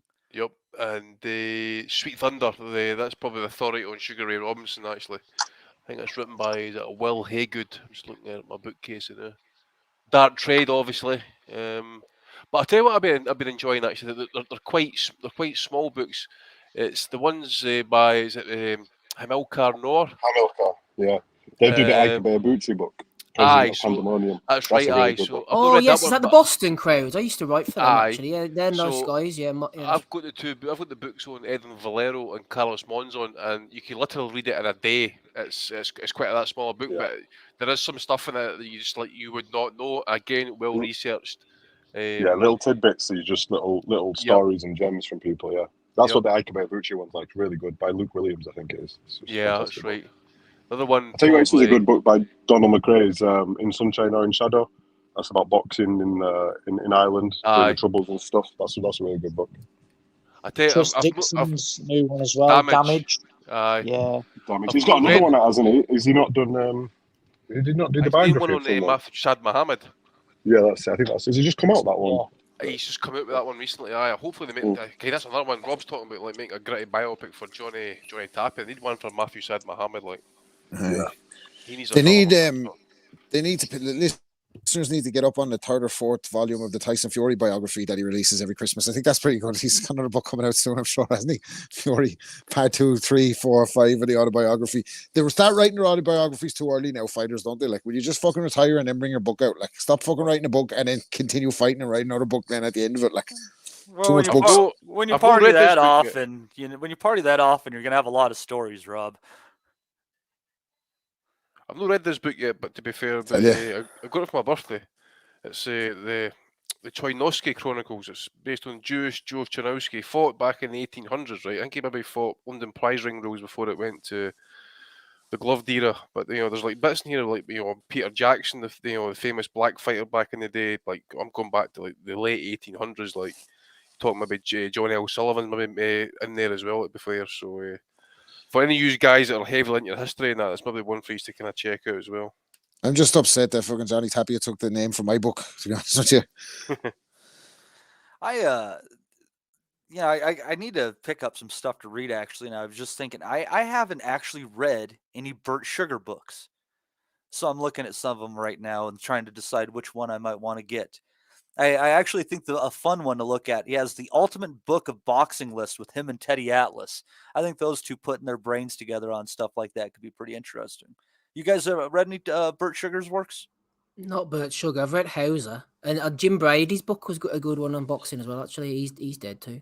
The Nat Fleischer ones are pretty good as well. The Pictorial History of Boxing. I kind of fucking spoke about that so many times. That was the first book that kind of got me into boxing. It's been updated in that as well, but it's a fucking really, really good breakdown of all the weight divisions from the beginning of time up to the modern era. I think that it went up as far as the 80s, but brilliant book.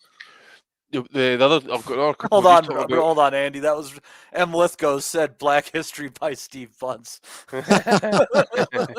He's a couple other ones for you though. Tom Hauser is one on Muhammad Ali, probably one of the best ones written because there's so much videos and documentaries and books on Ali, but that's probably one of the best ones you'll read on him. Christian Gideon's great writer, wrote Macho Man about Hector Camacho, really good read. Wrote Hands of Stone and Roberto Duran, and then Carlos Acevedo's book Sport and Blood. That's a very, very good read. Actually, I recommend that to everybody. Fantastic. That was a good question there. We really appreciate that one, Brendan. Let's get a couple more in. David Coleman. You're probably all sick to death of talking about it, Steve, but what the fuck is going on with Conor Benn's B-sample? Would love to hear you lads discuss and compare to the Whyte B-sample fiasco. It's all quiet, and Eddie seems more than happy to sweep it under the rug and hope we all forget about it with the World Cup, Christmas, and New Year approaching to distract everyone.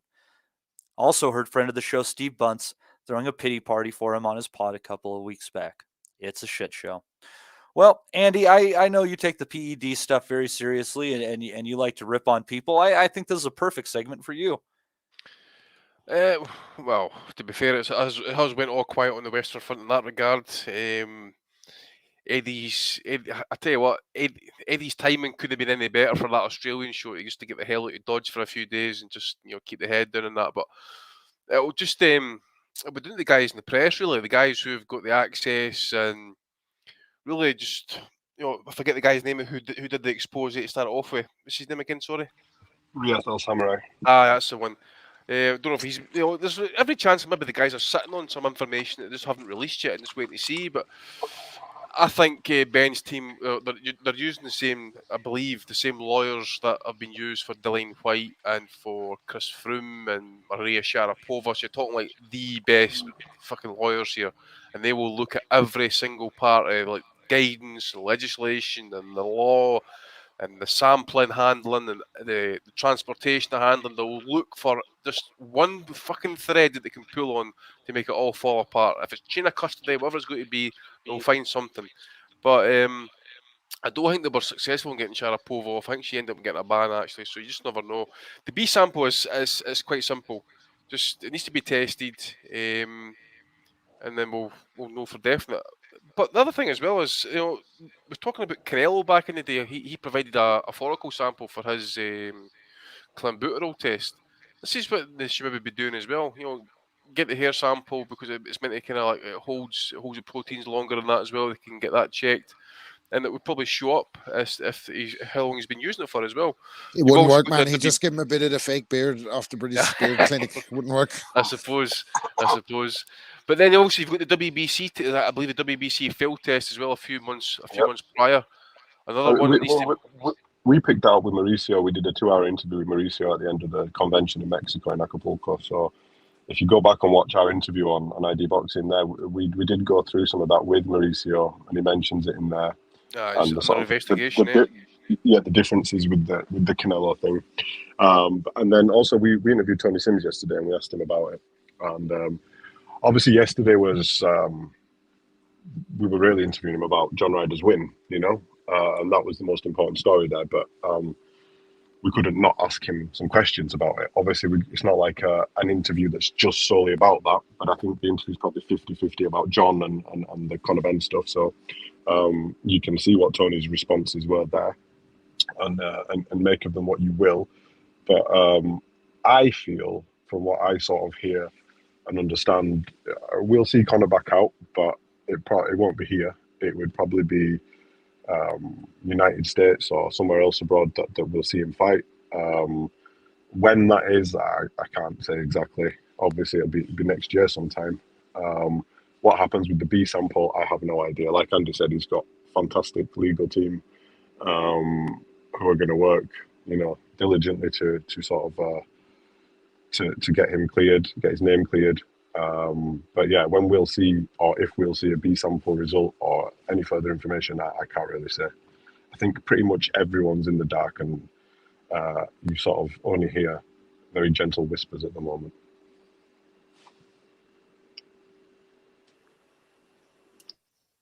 All right.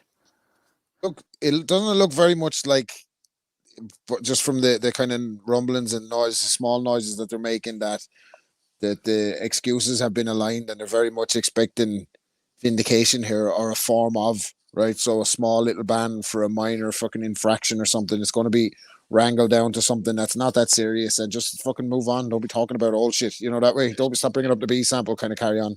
It seems that way, don't it? Especially the way Tony Sims going on last night and that. Like, it's a two failed test, though. This is it. Yeah, this is it. Well, like, yeah. Apart from us, like, we're not going to buy that bullshit. You could expect it, like the general public to be like, sure, he was just eating eggs, or the chap was fucking. He's a good guy. Look at him. You know what I mean? He's Nigel Benn's son. He's not a chief. I can remember when it all kicked off. I remember Larry O. I can't probably pronounce his surname fully.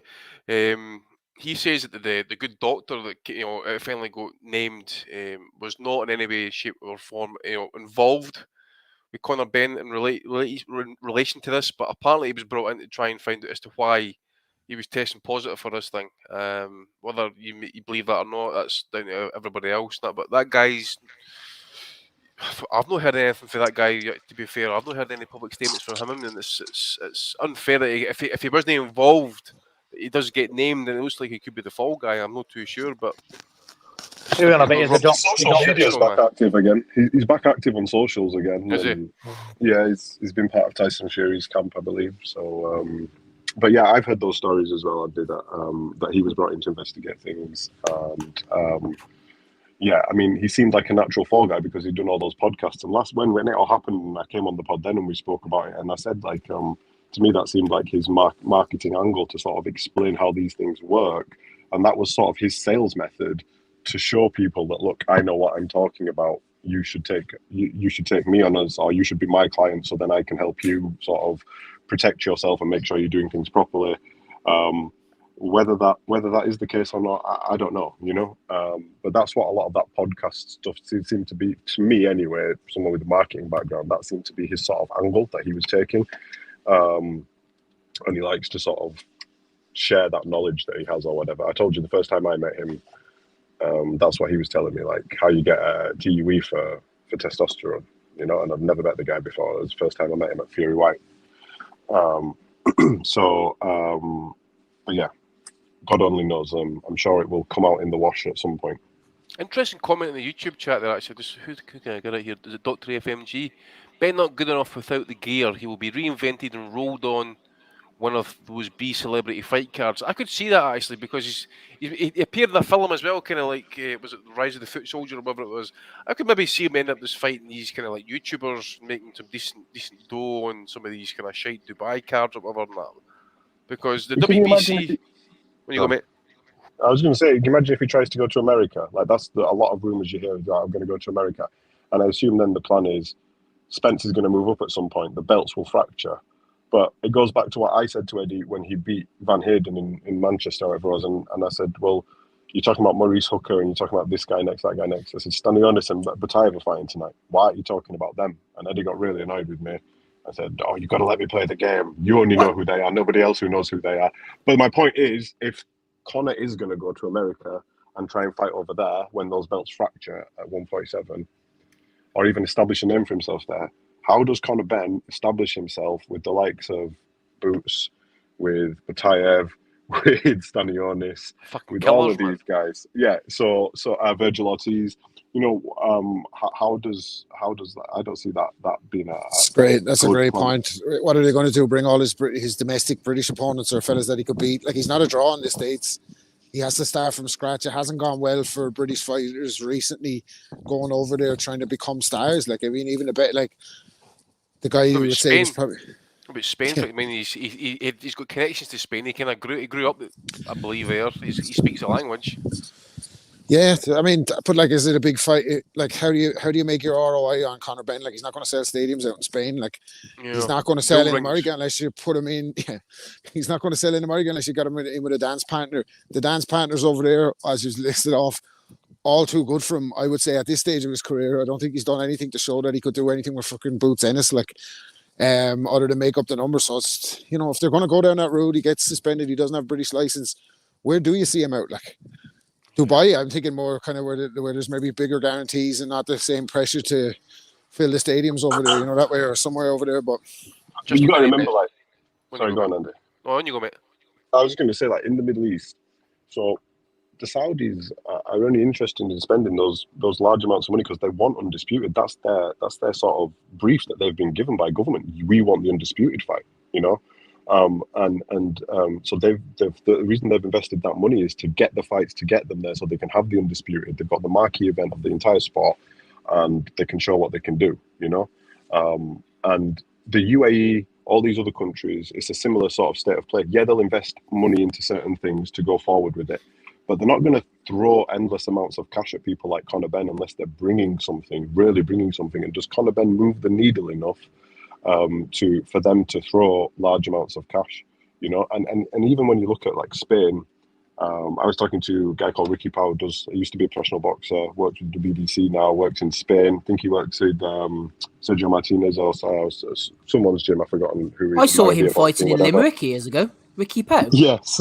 Yeah. What the fuck? So I was with him in Acapulco. He's a really nice guy, and he's anyway, he's working with Maravilla Boxing or whatever in Spain. But we were talking about like what shows are like in Spain, and what the boxing scene's there. And he was saying pretty much like Liharaja only used to sell tickets because he was in that biker gang. He had that sort of support and fan base behind him, like Josh has with the Leeds fans, or Dalton Smith has with Sheffield Wednesday fans, whatever. They had that, so then they could sell tickets. He's selling tickets for shows in Spain is really hard. Like, what does Conor Benn bring to somewhere like an environment like Spain that's going to move the needle enough to sell tickets for a show, which is ultimately what a promoter needs to have anything there, or even broadcast-wise, Like, are people going to pick that up? And how do you sell that to, the governments or the royal families of the Middle East? You've got to go to them with a proposal. People selling ideas like Amir Khan or Manny Pacquiao or Floyd Mayweather or Anthony Joshua is a completely different kettle of fish to selling them Conor Benn right now. So I don't know how that works unless he's jumping on smaller shows. And nobody, have you seen the smaller shows? And I worked for the WBC in the Middle East previously. I've put on shows there, like in terms of like being the head person for them. They're very small shows that are going on there, and it's a very small area of the sport, but it's growing and it's growing well. But I can't see how you could grow that enough to have someone like Conor out there. No one's going to invest that money or take shows out there. It just doesn't make sense at the moment. But does that then the same, like, it leaves him kind of up shit creek, because he's not going to do that in the US either. Like there's only been, when you think about it, I could be wrong now, right? I'm just going off memory, but in terms of like genuine British TV stars that have gone over there in boxing terms, there's been Lennox, there's been Nazim Hamed, and Fury, and Ricky Hatton had big nights there, but they're few and far between, man. Over, and Amir. But was Amir a massive draw over there? No, I don't know. I wasn't. He wasn't necessarily a massive draw, but I mean, he had some good fights over there. He was able to go over there for sure. Yeah. I can't see him doing it over there. You're 100% right. This is what I mean. Like, apart from fighting here, I don't see how he fights unless they have a special event out there, And unfortunately for Matchroom, the undisputed fight is not going to involve them at all. So. So I can't see him getting onto one of those. It's going to have to be something special, And then how do you pay Conor if he's not the main guy, because he's going to demand a certain amount. And when these big pay-per-view fights happen, the undercards are never great anymore because the fighters are getting a cut and they get to say who's on the undercard. It's usually the fighters they manage, so they can then take a cut off those fighters and pay less out of their own pockets because it comes out of their purse. So yeah, I can't see someone like Conor jumping onto one of those big shows as a co-main, and I can't see him being a headliner at a small show anywhere, really. That American plan seems doomed to fail as well.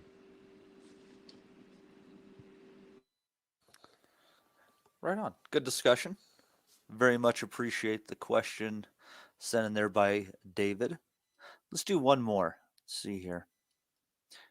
Let's go to James Windsor. What is the worst final fight of a fighter's career, i.e. Khan losing to Brook or Hopkins getting smashed by Smith Jr.? Cheers for all the episodes. Nice one. Thanks, James. Good question. I'm going to say Sergio Martinez. He's still fighting? Oh, fuck, you're right. Oh, that ruined it. Fuck, if it was just Cotto. The Tyson to Kevin McBride or whatever, that was fucking pretty bad, man, to watch. That was bad, like. Because he'd already had so many other shitty fucking beatdowns as well along the eventual fall for grace. Like, it was just, that was a horror show. Like, what was the other one that I thought was pretty? Yeah, the listener mentioned this, B-Hop getting ejected out of the ring onto his head from a left hook by Joe Smith. That was pretty bad. And well, like, it was in many ways, it was a typical B-Hop ending, wasn't it? Like, it was fucking. There was always like, it seemed to be kind of like every kind of 5 to 10 years in B-Hop's 40-year career, someone would throw him out through the ropes or fucking pick him up and drop him on his head or something, like, so, fitting. What about Robinson? Sugar Ray Robinson getting beat off Joey Archer last fight of his career, even got dropped. What about Leonard getting the shit kicked out of him by Camacho? Yeah. The Terry Norris one before that was worse, actually. And that's a Camacho business to put that weight, by the way. Camacho should have been like a bona fide super feather for the entirety of his career. Rob's was a good one though, because Tyson was losing to shit fighters, wasn't he? Where he would have absolutely destroyed in his prime. Danny Williams. Oh no, let's give him another go. Kevin McBride. Right, okay, Mike, that's it. Peter McNeely should have just waited a decade. It was Ali's all. end wasn't great. No, that was a bad one as well. The Trevor Berbick. Was it Larry Holmes or Trevor Berbick last fight? It was Larry Holmes, then Trevor Berbick. The Holmes one should have been his last fight. That was the one. That was the one Yeah. where when Denis Brown's crying in the corner, begging Angelo to stop the fight, and he's like, "I'm the chief saying to him, stop the fight, stop the fucking fight." I mean, the guy's sitting there. I think they gave him what did they give Ali? I think they gave Ali something like the dietary tablets, weight loss tablets, or whatever it was, and he looked absolutely dreadful. I remember seeing the videos in his camp at the time. He's got this kind of handle star moustache, smoking cigarettes. He was looking pudgy and soft, and he had the eyes were looking. Oh, he just looked awful, mate. But even in the former fight, I think it was the large period of inactivity. But even in the training for the former fight, even though he got himself into shape, he was still carrying weight that he wasn't carrying earlier in his career. There's footage of him available in the build up to that fight, and he's talking about he can't move his belly as much as he used to. I'm doing the training, but he obviously took such heavy punishment in the Foreman and Fraser fights. He probably should have never fought again after then. How they still let him continue to get to the Berbick fight after the Holmes fight. I mean, Holmes was looking at the referee to stop it. It's fucking hell. It was horrific. That was, but that was back in the day. I mean, even I'm looking back at some fights in the 90s. There was one put up there the other day. I think it was Eamon Loughran, Donovan Boucher. Fucking Loughran drops Boucher so heavily twice, and the referee's still counting. He lets him get back up twice. He fucking went out through the ropes the fucking 2 times in the knockouts, and the ref gets up and gives him a count. So the Eamon Loughran reign of terror, Rob, for WBO title. Exactly, but it's just different times, wasn't it? Fucking different times. You've seen their death more than these days. Ricky Hatmasenchenko came to my mind. Sorry, go ahead, Ben. Yeah. No, that was a bad one as well. Yeah, definitely. Never should have happened. I was going to say obviously I worked kind of know him, but just for me that should have never happened. Really, for either men, and for me knowing a bit about both of the guys and what was going on in their lives behind the scenes and stuff, to me that was just a matter of who was more shop worn, who was gonna win or lose that fight. I never should have taken it. I agree with that. I saw that on the. It's easy being fucking armchair Eddie Futch after the fight, unrivaled work. I watch a lot of tape. I don't know if I mentioned it, but in the build up to the fight, when Khan's walking to the ring, you can see there's something fucking it's just something. It just didn't look right. Wrong. It just didn't look right. I'm sad. But you know what happened then? Apparently, behind the scenes, they messed up his ring walk. And so that video that you were seeing was sort of where it all went wrong, and he sort of didn't know where he was. But even that, just looking at his face, he looked like he didn't want to be there. Didn't want to be Why there. am I doing this? And I don't think he wanted to be there, because I sat in the gym with him a year before, and he was telling me he's never going to give him the fight, blah, blah, blah. And I said, you don't need to take that fight, and I don't want you to take that fight. Not because I didn't want to see that fight in that sort of way, but because I knew he didn't live the life anymore. And I know him and I've worked with him, and I knew Brooke wasn't doing it either, but there was no need for that fight to happen. If he wanted to do anything, he should just gone to the Middle East, where he was moved to, and do sort of more exhibition-y type shows to help build the sport over there, which is what he wanted to do, But he obviously the payday in this. How can I say I wouldn't turn that money down? So, outside external influences, shall we say, may have influenced that decision. But yeah, for me, that's of modern times anyway. That's a really bad one. Arturo Gatti against Alfonso Gomez. He got stopped in the 7th round. Yeah, that's Gatti, a good one. and I'm sure he might even got his lip split, or that might have been the Baldemir fight before that. I'm not too sure. Yeah, that's a good show, because Gomez wasn't great either. He was solid, but not great. He's a contender person as well, wasn't he? He was a contender for a wee bit. Yep. McGuigan versus Jim McDonnell for Irish fight fans. Badly cutting that, didn't he? Yeah, he got battered in that one. That was a good question there, James. That was a very, very good question. But we're going to move on to some fights coming up this week. One that we got, it's going to be in our predictions, 1 or 2 this week. It's going to be on Friday. Troy Williamson versus Josh Kelly. This is a real 50-50 fight with the books. Steve, I'm going to give you a little bit of an advantage here on this one. And next year, it's not going to be so easy because we'll be doing it in seasons, and you won't miss half the weeks. But Oz, why don't you kick this off? Because I think you're going to have the lowdown on this fight better than most of us. Yeah, it's a decent fight. It's a good domestic fight. It's one from where, if you'd have probably said, 2 years, 2 to 3 years ago, you might be looking at it a bit differently. But ultimately, I'll be picking Troy Williamson to win this. I wouldn't say it's a grudge match as such. What I would say is that they're relatively local, but actually, I don't think there's much history until this fight was being mooted about. Williamson's got the momentum. He's had some big wins. He beat Mason Cartwright, Ted Cheeseman, Kieran Smith. He had a run out against, just a bit of a journeyman type of thing, Argentinian, back in September. And for Josh Kelly, a really peculiar career, really peculiar, massively bigged up by Eddie Hearn and Matchroom when he turned over. I think we all remember the video where he landed, about 7 left hooks unanswered against, I can't remember who it was against. Roy Jones-esque, wasn't it, mate? Roy Jones-esque. Yeah, exactly. And then, fortunate draw against Ray Robinson out in America. Many people had Ray Robinson winning that fight, and then came massively unstuck against David Avanesian. Really, since that defeat, has boxed no one of note, really. And then, I'm not saying he's been backed into a corner for this fight, but he needs to step up. And when's he going to do it? It is a domestic dust up. I think he's from Sunderland, Williamson from like Durham way or something like that. I think this is for Kelly going up in weight as well at 154, if I'm not mistaken. So if that's the case, I don't see Kelly as a 154 anyway. And I think Williamson could well get him out of there. Never really been sold on Josh Kelly in general. I'm not saying the Avanesian fight revealed a lot. I just think it showed, his flaws. I don't even know who trains him now, if he's still with Adam Booth or not, but it always looked a style that was difficult for Kelly to master, under the tactics of Booth. And Williamson, who I think many years ago got a fortunate draw. He did draw against Jack Flatley on a Warren card. Has just showed, he's gone away, done his own thing. Certainly has the momentum. I think I've not looked at the betting perspective on this, but I would suggest that the bookies will have it relative. Yeah, they have. Yeah, so Josh Kelly is actually the favourite. I mean, it is as good as a coin flip as you'll see. Even money, Josh Kelly, Troy Williamson, 21-20.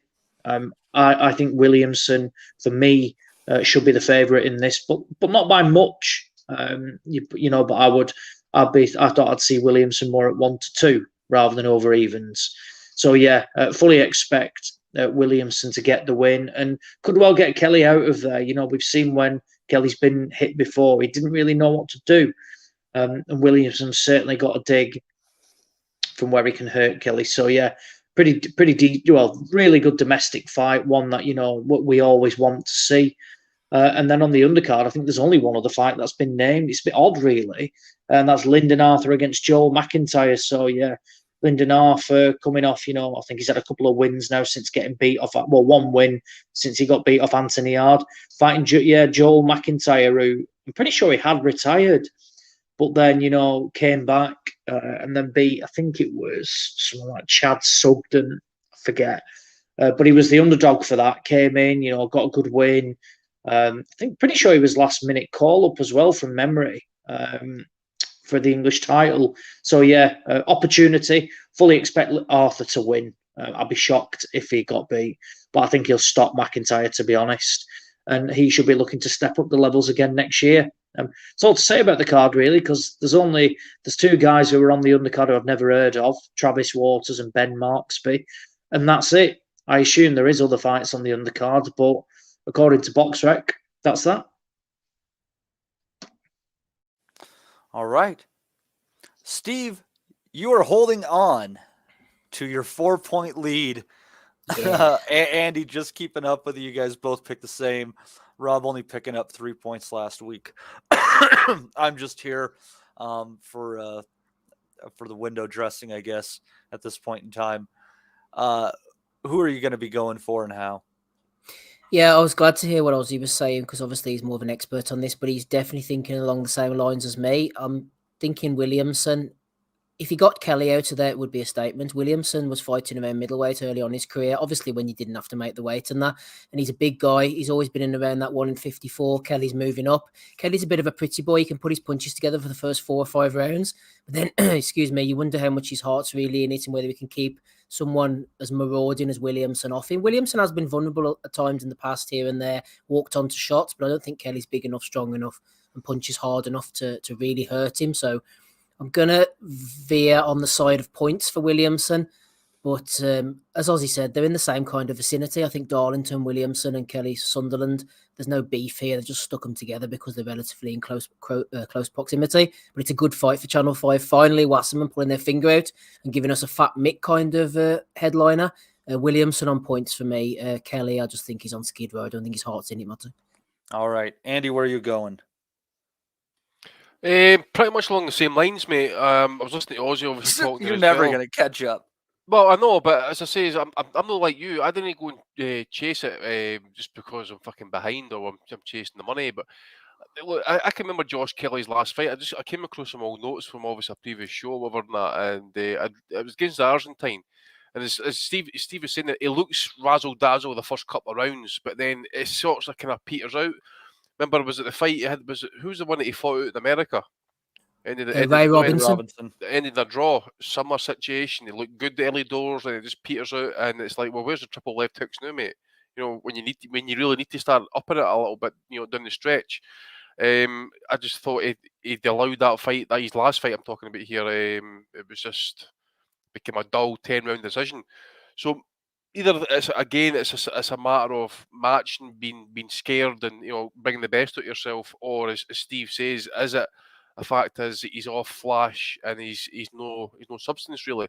He's just like a typical amateur fighter who's good for like 3, 4, 5 rounds, like the amateur days, WSB days, and then it just kind of like, you know, falls apart really. Just to go to the tank, maybe just to go to the right of skills, who knows? But I'm thinking if Kelly has shows what I've seen him show, at least especially in his last fight, and again, you're not good as your last fight, I wouldn't be surprised to see Troy Williams stop him late, to be fair. So yeah, I'll go with Williamson by stoppage late. There you go. That's a way to pick up a little. Nibble at it till the very end. Rob, where are you going on this one? You've fallen 10 points behind, my friend. You're now 10 points behind. Oh, then it's definitely over. I actually think Kelly's going to win on points. You would have heard me be very hard on Josh Kelly on the pod over the years. What am I on it now? 6 years. Over the 6 years I've been on the pod, you would have heard me be very hard on Josh Kelly, but that's because there's only room for one pretty boy Kelly in boxing. But the jokes aside, I think the difficulty with Kelly was they were making him out. Perspective is everything, right? So they were making him out like he was this super talent, like he was such a he had ability like Roy, like they were ringing off Roy Jones comparisons on Sky every fucking time this guy's out, and he hadn't proved he was better than domestic level because he was beating guys who weren't even good enough to compete at British domestic level, and then all of a sudden he finds himself in a fight with Ray Robinson, Madison Square Garden on the big stage. And Ozzy is right, like he looked when he got hit, he looked like he didn't really know what to do, and the flash stuff didn't work. Having said that, I still think he's probably a level above British level. He lost to a good fighter in Avanesian, and I believe Avanesian will probably put up a good fight against Terence Crawford. I expect Crawford maybe to beat him down late, but I think Avanesian will come to fight with Crawford, and that loss won't look as bad down the line. So I think he'll have enough to sneak past Troy Williamson on points. All right, Kelly on points. Interesting. Fuck it. I'm going to draw, even in the books, even in my hearts. Fuck's sake, man. Hey, Death taxes Matty on his draws, eh? Loves a draw, man. I don't care. I'm not going to go to the fight that for our last pick next because I like to go in the way fights matter. And although I love Tyson Fury, I can't pretend that he matters or this fight matters. Excuse me. Also on the card, Daniel Dubois against Kevin Lerena, Ivan Mende against Dennis Berinchik.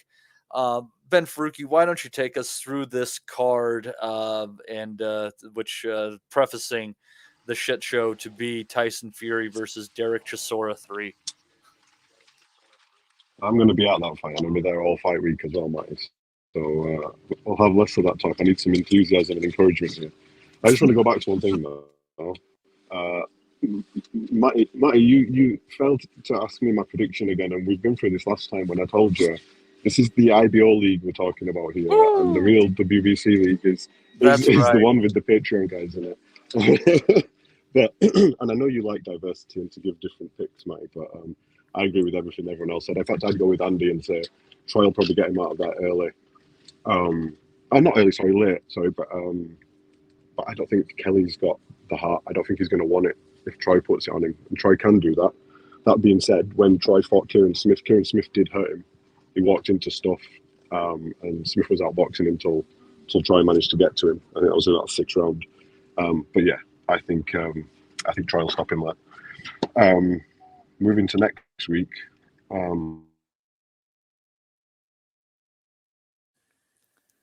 Dropped off there, Ben. I don't know what might have happened to you. He's moved into next week. Oh, Ben, I think you might be in a bad area or something right there. Why don't you try hopping on? You're blowing the train, so maybe he's just hit a black spot, possibly through a tunnel or something like that. Yeah, try hopping on and hopping off, my friend. Steve, why don't you give us your thoughts on this card? Which one are we talking about again, sorry? The Tyson Fury, Derek Chisora card. The undercard, yeah? Yeah. Let's have a look. Right, Dubois, Lerena. Dubois should get rid of Lerena. He's a career cruiserweight. Ivan Mendy, him again. Who did he fight last time? He got cut, didn't he, against somebody? No, maybe I'm thinking of somebody else. Who's he fighting? You can tell I've done the vital analysis like Rob here for this one, Matty. Dennis Berinchik. I feel like I should know him as well. Oh, yeah, he fought... Shots fired. Okay. Your words, Rob, your words. Isaac Lowe, Hosea Burton. Fuck, I don't think I'm going to bother with much of this undercard, Matty, to be honest. Sorry. Yeah, it kind of is what it is. Ben, are you back with us? Let's see here. Ben, why don't you try unmute yourself and let's try again here. I don't know what you heard, but I waffled on for God knows how long, man, and then just realised, man, I'm sat on a train as well, which makes it even worse because there's people around. It was like right when you started talking about the card that you just went dark. So why don't you take it from the top? I can't remember what I just said. I think I was saying join the club. Royston Barney Smith comes from a gym that's produced a lot of amateur talent. I know Frank Warren quite high on him, so it'd be interesting to see how he progresses. The rest of the card I know isn't great. Expecting Dubois to do the business on Lerena. I think he needs to just carry on getting that confidence and show what he's about.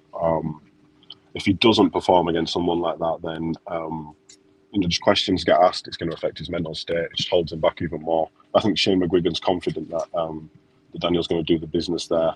The main event, we were talking about this earlier on with some of the guys, and I worry that it could be quite a snooze fest, and that Tyson Fury is going to almost look at it testimonially. It's going to be like one of those testimonial football matches rather than a fight where he goes in there and does the business or anything even close to resembling any of the Wilder fights. So that's my concern, that Tyson won't take it easy and Chisora will make him, work long and hard for the night.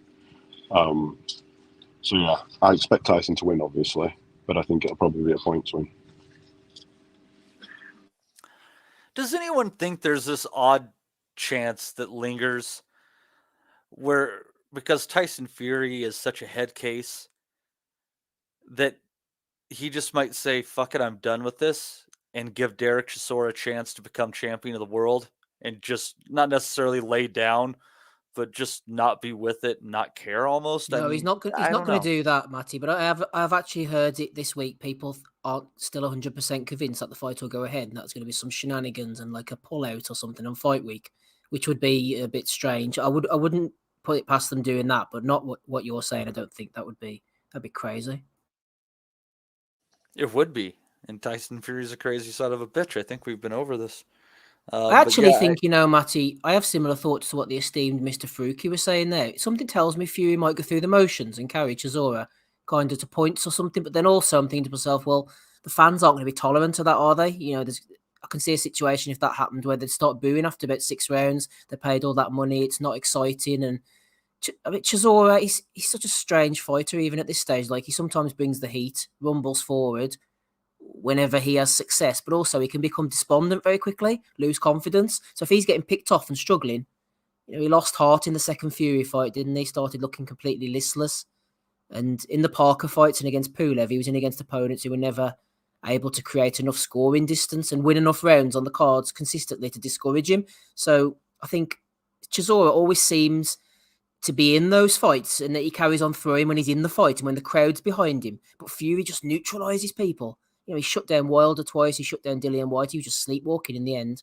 And, you know, a few Chisora bursts early on. And then if he gets grabbed, if he gets held, if he gets lent on, suddenly he'll be plodding around on the end of the jab. He's going to quickly lose enthusiasm for the task. So Fury could make him look very old and weathered very quickly. So I've kind of talked myself into a Fury stoppage, actually, the more I go on here. So anyway, sorry, Matty. I would imagine, I mean, that's what's going to happen. I mean, Fury has just such an exceptional uppercut, and Chisora has been such a sucker for it, especially late in his career. So that'd be my hunch, is he's gonna light him up with some uppercuts as Dell's dipping and dodging. That's what I'm saying. You got the War Chisora, you know, this War Chisora against Parker and against Pulev, but they never really put him out of his misery. Look against Usyk as the fight went on and he started to lose his energy. He was kind of not going through the motions, but he definitely wasn't winning the fight, no matter what people are saying. But against Parker and Pulev, they weren't good enough to kind of create enough distance, so he always felt like he was in the fight. And the more the crowd got behind him, it kind of kept him motivated. But if Fury just grabs him, jabs him, and keeps leaning on him, I think he will become very discouraged. We've seen that in the past from Chisora. Absolutely. I don't know. It could be entertaining. Probably not. But it's Fury. I mean, he always finds a way to make it interesting somehow, right? So I don't think we really want to get more into that. I think a much more interesting fight is going to be the third installment of Roman Chocolatito Gonzalez and Juan Francisco El Gallo Estrada, with Gonzalez coming in the slight favorite despite losing the last outing. Most people thinking he won.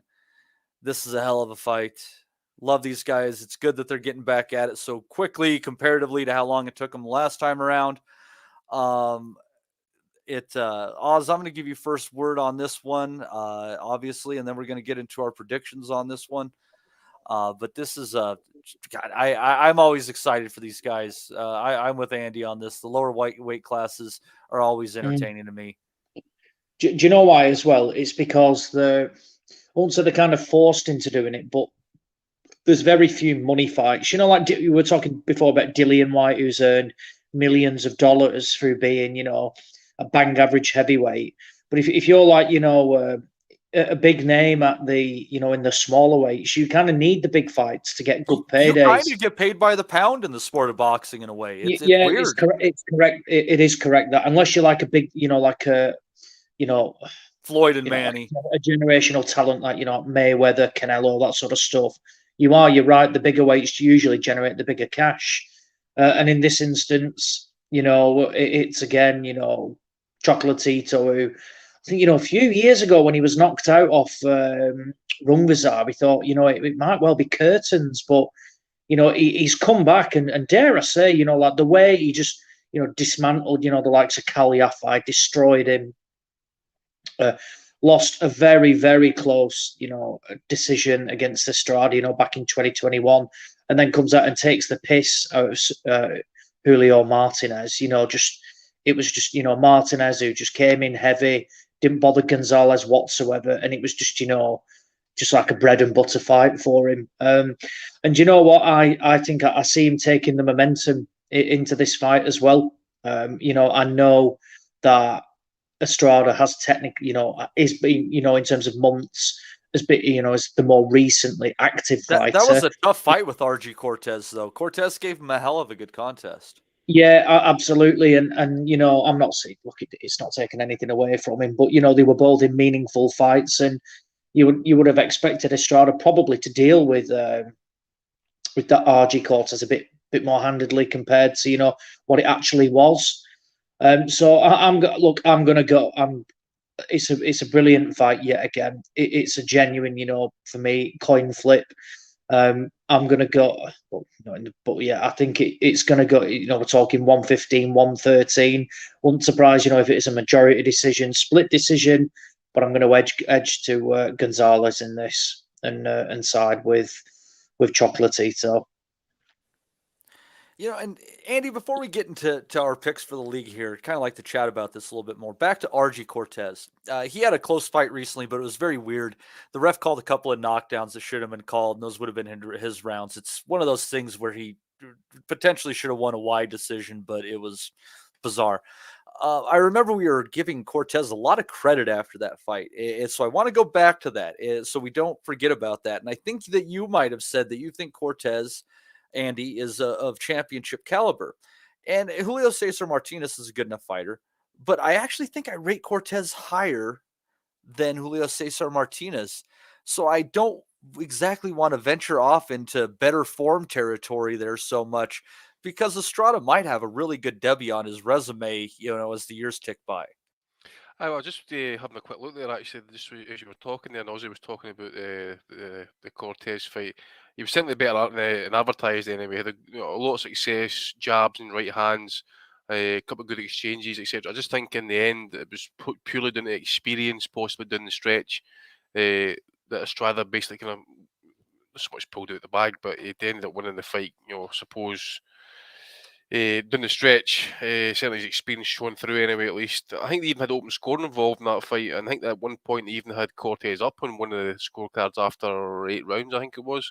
So, yeah, I think also as well, Estrada was possibly coming off surgery, I think, at that time. I think he wanted a rush shaker before he fought Gonzalez anyway. But yeah, again, I'm not going to get into the details of the fight. I just think these two guys, just got the style that it's going to be an entertaining fight. You just wonder now, at this point in their careers, is it just one step too far from one guy or the other? You just don't know. It's just a shame we didn't get the rematch in this third fight at a kind of closer proximity compared to the first fight, because obviously the first fight was tremendous. One of the best smaller weight fights you'll probably see in the last 10 to 15 years.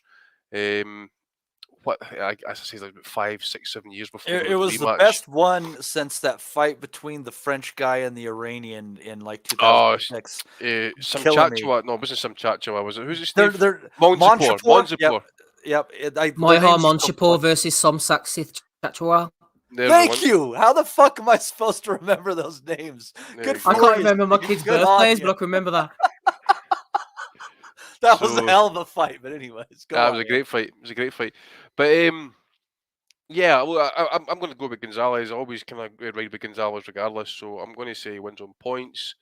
It'll be another competitive fight. I would say.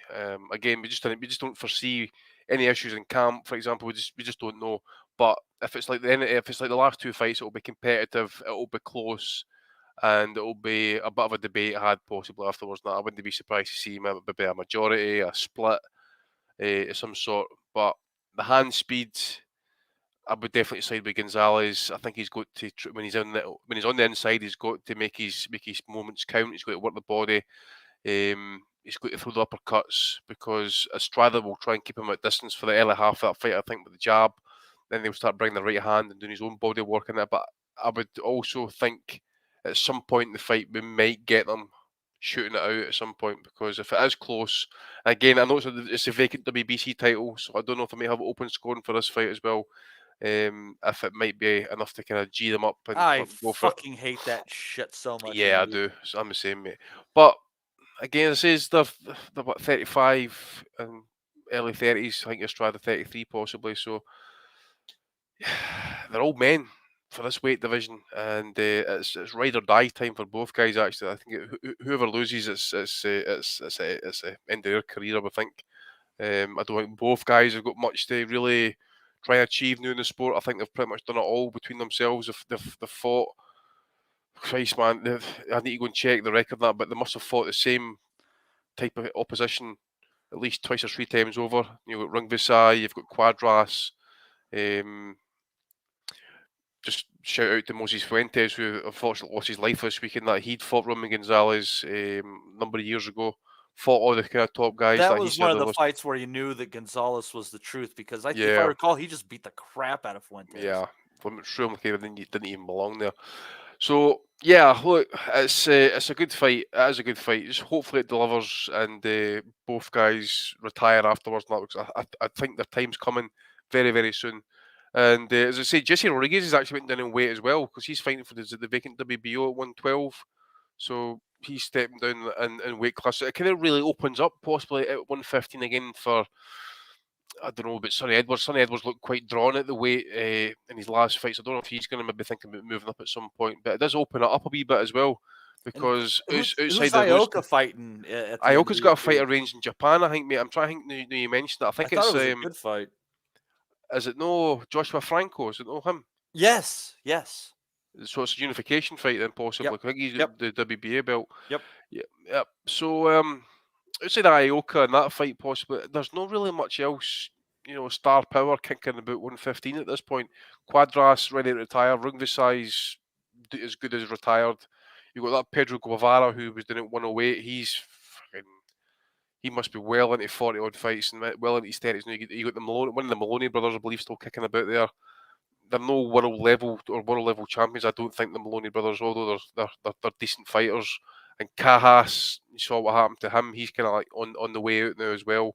And Koshi Tanaka, who's a fighter who just takes a lot of punishment, who could also be at the end of the line as well. So you have to go down the rankings and that, start studying fighters to see if they're going to have to, if they're going to come through. There's nobody there. Cajas, though. What was his name? Rodriguez? I can't remember his fucking last name. It's kind of common. It was. They had two fights. They had the rematch. Yeah, and he beat. Yeah, it's killing me, and I can't think of his name. Fernando Martinez. Martinez. That dude. I mean, that dude's a game. He's a tough night for anybody in that division. Yeah, one of Manny Pacquiao's fighters as well, No, I think that was in Cajas. Was that in Cajas? Because he is Filipino, yeah. Right. Could be wrong. But anyways, Andy, I threw you down for Gonzalez decision, and there's Gonzalez decision, mate. As I said, I think it will be close, competitive. We're hoping no contention, but we'll wait and see. But I'm definitely riding with Gonzalez one last time. I think this will be his last fight, win, lose or draw. All right, Steve, where are you going? I echo Ozzy's thoughts, actually, first of all, after those two losses to Saw Rungvisai, especially the stoppage. I thought Chocolatito was finished, and this comeback and return to form has been one of the great boxing success stories of recent years, really. I was kind of siding with Estrada at first. I thought the judges liked what he had to throw, and it was razor thin the last time. They're both going to throw a load of punches, a bundle of shots, and I don't see anyone being majorly hurt or buzzed, quite similar to the second fight, actually. But I forgot about the RG Cortez fight. And you've kind of swayed me, because remember, he didn't look great at all. Obviously, he's going to raise his game for Gonzalez, but I think this is the last hurrah. So I'm going for Chocolatito on points. So this is heart more than head, because coming in today, I was actually thinking Estrada, but the boys are kind of swaying me. I think Estrada's maybe bitten off more than he can chew, and Gonzalez will have one great last victory. So do it for us, Roman. Points for me. All right. Rob, where are you going, my friend?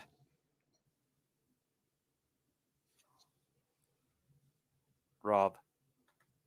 I'm thinking, I was kind of like Steve. I thought Chocolatito was finished after the Saw Rungvisai stoppage. I thought he broke his heart that night, and I thought that was the end of a great career. And then he's had a little bit of an Indian summer, but I just think this time out, it's going to be Estrada a little bit sharper in the exchanges and that. I think Chocolatito might finally get old at 35, so I'm going to say Estrada points. All right. I'm going to go ahead and jinx you, Rob. I'm thinking Estrada on points too. This is the draw, man. This is the ultimate time you need to be going for the draw. Think I should go 2 draws, Steve? No, I'm not going to do that. No, I'm not going to do that. And I'm going to regret it. I guarantee you. So I'm going to go with Estrada in the prediction league, but I'm going to bet a draw in my gambling. You know, go with that. I'm gonna cover everything except Gonzalez. Why do you hate money so much? So it's all fake if it's not my hand. Hates money, DJ Lorado. It's all fake if it's He not hates in fiat my currency. hands. So, anyways, so yeah, we got a good one coming up here. A few good fights. Looking forward to those. And here we are at 2 hours and 20 minutes. And with that, I'll hand it over to Steve for the value of the week. Thank you very much, Matthew. Value of the week for episode 501, playing us in this week. I got sent this clip, I think it was last week, actually, by friend of the pod, Stephen Somerville, who likes to throw one in from time to time. Throwing punches is Cali Sauerland. I'm not sure who he's chucking them at, but somebody is receiving his wrath. Here he is in a kind of press conference brawl. Let's go, champ! Let's go, champ!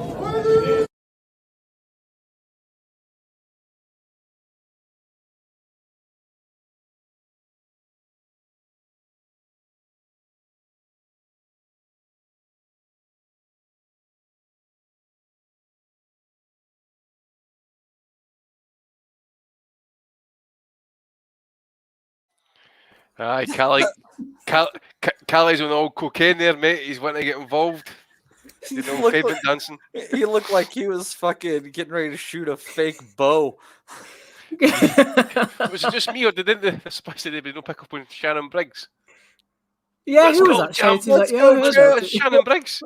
I don't know if he was there, mind you, or if it's just someone. No, I don't know where it was. Or That one. Callie looked like he was about to explode, didn't he? Looked like me on BNTV that night, Sunday. Turn the radiator down next then. I know, yeah. The radiators aren't on these days. This is the same in Dave Colbill's house apparently as well, mate. Fucking energy crisis me ass. I'm driving through the estate tonight. The place is lit up like the fucking 4th of July for Christmas. Like, I'm like, what the fuck these fuckers doing?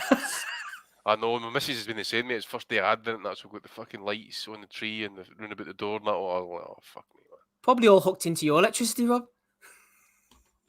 I'll have bad news for him. Oh, dear. Anyway, let's go on to the value of the weeks. First one is Dan Raphael. Whyte Franklin through 8. Whyte has pretty quick hands when he lets them go.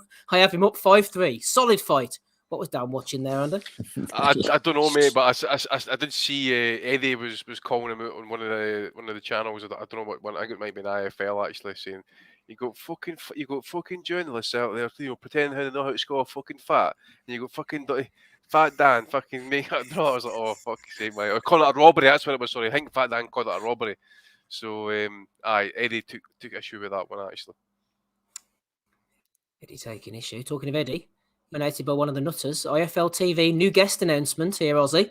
Raw, the fight within, part 13. Eddie Hearn. What on earth can we hear on IFL from Eddie that we haven't heard a million times before? Sounds like a book about bareback. Fuck knows. Absolutely, I have no idea. But I'll tell you what, I have noticed that the views on his videos are dropping. Used to be, you know, like easy, you know, high 6 figures, but not anymore. So no views for you.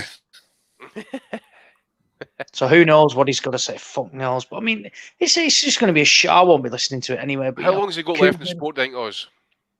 Oh, 2 years, maybe so. 3 at a push. Yeah, I think, you know, I think as soon as Joshua goes, you know, we're looking at it now. There's no depth to that roster. There's, you know, big names. Conor Benn, you know, he probably had all his eggs in the Benn basket. Eggs. And then Conor Benn ate them all and failed the drug test. And then, yeah. And then what has Ben blamed now? The eggs. So yeah, it's struggling. You know, he's not got that thingy. DAZN. Is it a model that's improving? Is it just a failing business that bleeds cash? That's what it is at the moment. I think, you know, when the going gets tough, old Bazza did it a few years ago, as Frank likes to remind us, and he sacked it off. So who knows next? But yeah, I don't see it being long term, that's for sure. One of the boys, Andy, in the Boxing Messenger, Nutters Messenger group, was pointing to the fact of whoever done the poster here has done a disservice on Eddie by the lighting, giving him a wee drinker's nose. I was about to say, mate, He's looking. Oh, he looking has, yeah. He's looking a wee bit like Neil Lennon there back in that 55 season when his face was all blotchy and red. Looks like Alan Brazil. Aye, Got a bit of the Forrest Whitaker eye going on. He's too. needing to get a shave as well, but I understand why he's not shaving because he's been thinking about his recent luck recently with Conor Benn and all the millions he lost. Man, he'd probably take a razor to his fucking wrist rather than his face, you know. Any luck? Looks like me out in the field when I seen the UFO. Or when the moon landing was explained to you in detail as to how real it is. It's a fuck. Rob, I hear an echo. Am I to take it you're actually indoors right now? No, I'm up on the moon. Wired to the moon. Yeah, I'm in-house tonight. In-house. It's pissing rain, man. I'm not a fucking machine. Oh, no, it's all right here, actually. Doesn't reach us yet. This has, though, Matty. Derek Chisora is on OnlyFans. There's the link. And that's a picture of what content you'll be getting, Matt, when you sign up. I bet you sign up for that one, Matthew. No, I don't hate my money that fucking much, Andy. But Who's signing up for that, man? For those who aren't watching this video-wise, Chisora is wearing like a whipped cream or a shaving cream pair of underpants. It also appears that he's got a dab on his left nipple as well. It's kind of like if anybody ever remembers the movie Varsity Blues from the 90s. It's kind of like the whipped cream bikini scene in that movie, except like not hot or erotic whatsoever. It's just generally disturbing. How many super chats would you need to get Matty to lick that off? I almost threw up in my mouth a little bit there, Steve. That's So super I'll have chats. to get you that number later. He just needs to have a bad weekend at the bookies. I'm just glad I have. I'm just glad I haven't eaten today. I think I would have puked all over my laptop. Yeah, no. I don't know what Derek Chisora's OnlyFans. Are you puking on the fucking laptop? Jesus Christ! I'll tell you what. I would date for like have 6 zeros in the end date with fucking cash only. We need tax to get paid. You need Bulldog on OnlyFans, Andy. Yeah. Bulldog on OnlyFans. There'd be two things going on that are under the table that day. I mean, if I had brains, man, that rule the fucking world, I'll tell you. Every man has a price. Mine's with the fat fit in the end date, by the way. Back in the world of Tim Boxeo this week. Okay, Anyone can get it. Look at the Gino nips, man. He's probably does I was going to say, mate, big pieces of fucking bologna, aren't they? Is that looks like a composition? Is it a real photograph? Like? Apparently so. It got sent in anyway. Somebody definitely caught the dinner bell and missed leg day. Look at the socks. Mate, he looks photoshopped into that photograph, doesn't he? Like, what's going on there? Like, what's the original photograph? I want to know. I was going to say, it just shows, doesn't it? Some countries will license anything to get in the fucking ring. I mean, look at the state of this punk here. Look at him. Fuck's sake. He's even got fucking socks on that's up past his calves, man. Ebony Bridges socks, man. Oh, aye. Anyone can get it. Respect anyone who steps in between the ring. I don't know how this has ended up in Belly of the Week. Speaking of anyone could get it, I saw a lady called Kendra Lust giving big props to Ebony Bridges. And one of our listeners, I can't remember who it was, one of our listeners was like, don't do it, Kendra. She's a dope or something fucking. Anyway. She's mad into her UFC and that. Like, she does all the training and that as well. You wouldn't mind wrestling with her, mate. Tapped out, sagged out, no looking for no hands out. UFC, UFOs. Here's one for you, Andy. 2008 Olympian and former professional boxer Isaiah Agostama has been arrested for planning a mass shooting at a Florida gym.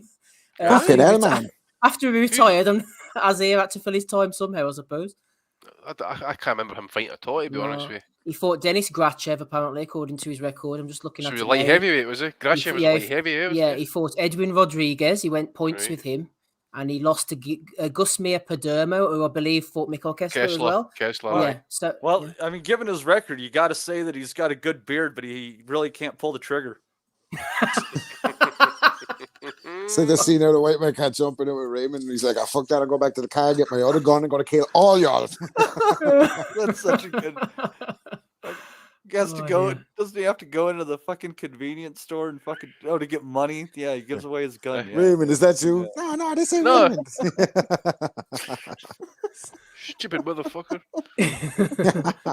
Oh, well, good luck, Isaiah, with whatever you do going forward. Boxing Connected here. Modern day Hagler. It took Hagler 50 fights to finally land a shot at the world title because no one wanted to fight him. Andre, despite being two-weight world champion, Rob is yet to face world champion because no one wants his smoke.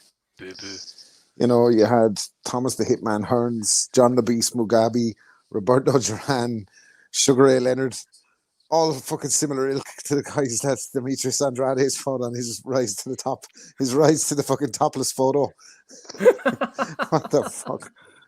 I love his tattooed hands. That's not really good for the boxing career. Marvin Hagler used to run backwards in the snow in army boots, shouting fucking war on the coast of fucking Cape Cod in the freezing, and this fucking Egypt's out with a chain on him that says A with his tattooed hand, the man with the tattooed hands on a beach somewhere, and he's compared to Marvelous Marvin. Is he? Fuck off, boo boo, man. I just went from LB's in the back on a surfboard. Is he? More Marv Nation, Matty, than Marvin Hagler. Boo boo. I don't know what you have against Marv Nation, Steve. It's going to end up being the first name in sports. Just wait and see. Great bunch of lads. One of the listeners asked me today, is Marv Nation a great bunch? I don't know, man. I don't know who's a great bunch of lads. Bunch of mobs. They're just a great bunch of lads. All of them. Their promoters have unified junior flyweight champion Yocosta Valle. I mean, they got a lot going for them. When you hear that Marv Nation, the first thing I keep thinking about for some reason is that guy out of Home Alone. Oh, Marv. That's what I think of with the wee gloves. Aye. You could do with a pair of wee gloves there, Andrade, couldn't he? He looks like he's doing an OnlyFans there. Fuck Chisora's photo. What's he teasing the fucking the tracksuit bottoms for? Fucking relax with this photo. Fuck's sake. Oh man, so funny. I'm the same as you, Andy. I think of that weird guy as well. I can't remember who played him, but it was Joe Pesci was the other one, wasn't it? In Home Alone. Daniel Stern. Daniel Stern, because he remember what was the name of that stag do party? There was it coming to Las Vegas, whatever it was called, and they ended up killing the prostitute by accident. What Jeremy Piven did, he was remember that? He was banging her right. She fired up against the wall to continue, and she stuck her head. He stuck her head, the back of her head, right into a fucking jacket hanger. So she's basically hanging on the fucking back with her head while he's banging the life out of her, and he just like realizes she's fucking dead. So then cut up the body. I better stop talking before we get banned for this. Yeah, exactly. They ended up cutting up the body and putting it in a suitcase and firing it out in the desert in Las Vegas. And Daniel Stern's one of the conscientious people who just starts to eat away at him. I think he meets an untimely death by getting ran over by a van or something like that, possibly. I'm not too sure. That was very bad. That was with the Cameron Diaz film, wasn't it? Very Bad Things. That's the one. Very Bad Things. That's the one. Do you know what Andrade looks like? He looks like he's looking for that payday. Yeah. That's just especially for Dominic. Dominic fucking got on to me because I didn't say yeah on episode 500, but I couldn't fucking remember every running joke. So sorry, Dominic. Yeah. You got a running joke on the fucking screen right now. Oh, here, talking of running jokes, here we are. Finally, he's back. The Lord of Length, the General of Girth, the Mountain of Mass, Christmas Cracker. Merv Turner presents a night of championship boxing in Harrow Leisure Centre, Christchurch Avenue. Prince Patel. More to be added, Andy, apparently. More to be added. So he's going to become even bigger. Is this Merv Nation then? Merv Nation. I fucking Merv Nation. Merge Nation, more like it. But it's the Harrow Leisure Centre as well. Christchurch Avenue. Shamrock boxing behind the boards there. I see. Great bunch of lads. I see John O'Connor's going to be fighting in Uzbekistan or Kazakhstan soon. By the way, I've seen some sort of picture kicking about. Fighting Artem Ovanesian, possibly. Anyways, this is a step up for Patel going to the Harrow Leisure Centre, considering some of the places he's been, Andy, like Morrison's pub in Hungary. Aye, in Africa and that as well, fighting some fucking field. Hopefully, he puts on some of those belts as well, because you could do with losing a few of those belts. Belts on the line. What have we got here? DAZN Boxing, Aussie, the Body Snatcher. We've got Canelo, we've got Triple G, we've got Errol Spence, we've got Naoya Inoue, we've got Dillian Whyte, some of the greatest body punchers of modern boxing. Also getting on board. No, because I can't even remember the last time Dillian Whyte stopped somebody to the body. It's like the worst. He didn't stop Dave Allen. No, Dave Allen stopped Lucas Brown. Sorry, with a body shot. That's right. Yeah, I was going to say he went the distance with Dave Allen. I can't remember the last time he stopped somebody to the body. And when your nickname is the Body Snatcher, you should really be doing that quite a bit. And he does fuck all. So yeah, I don't understand. It's just, It's probably supposed to be the Booty Snatcher. Never know. Anyway, but yeah, absolutely. yeah. And this punk here, I think he scored 4 10-10 rounds. 4. He's just a joker, isn't he? He's a fucking joke. He's a troll in him. Scoring the card like Maddie. I don't score even rounds. I score even fights. Get it fucking right. Oh dear, old David Hay. Right, those were all the ones I've got, Andy. Any from you? Episode 501. Unfortunately, it's been a quiet week for me, Steve. I've been that busy. I've not got anything this week. As I say, I forgot the fucking fights, but on Friday night, yeah. I know I forgot the one this afternoon was on. I just about got Azim in time, but anyway. Ozzy, Belly of the Week, who you got? No, there was a couple actually. Hay, who randomly came out and just decided that he was going to insult Alexander Usyk and say he'd knock him out comfortably. And then there was another, Amir Khan as well, who just went rogue and just started abusing Hamza Shiraz for no apparent reason.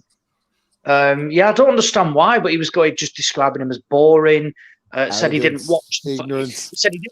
He goes, I didn't watch the fights because I didn't want to, but I was stuck in traffic. So actually, you didn't have a choice about watching the fights because you're in a fucking car somewhere, mate. But yeah, he said he'd rather listen to some music than tune in. Yeah. So Khan just randomly slandering Hamza Shiraz from where, just completely out of nowhere, really. Okay, nomination for Amir there from Ozzy. Matty, any from you, please? Oh, I just had the Chisora one. Chisora on OnlyFans, not lighting up. Matty, ticking his boxes, Rob. Who you got nominations this week? Jamal Charlo, the 60-pounder, isn't he? 68-pounder. Yes. Confronted Dmitry Bivol. Yeah. And said to him, "Let's fight. I want to fight you. Do you want to fight me?" And Bivol said, "I want to fight undisputed champion," like that, something like that. Right? I haven't got that one down yet, but he said something like that. And then he was like, "Do you have belt?" He was like, "No."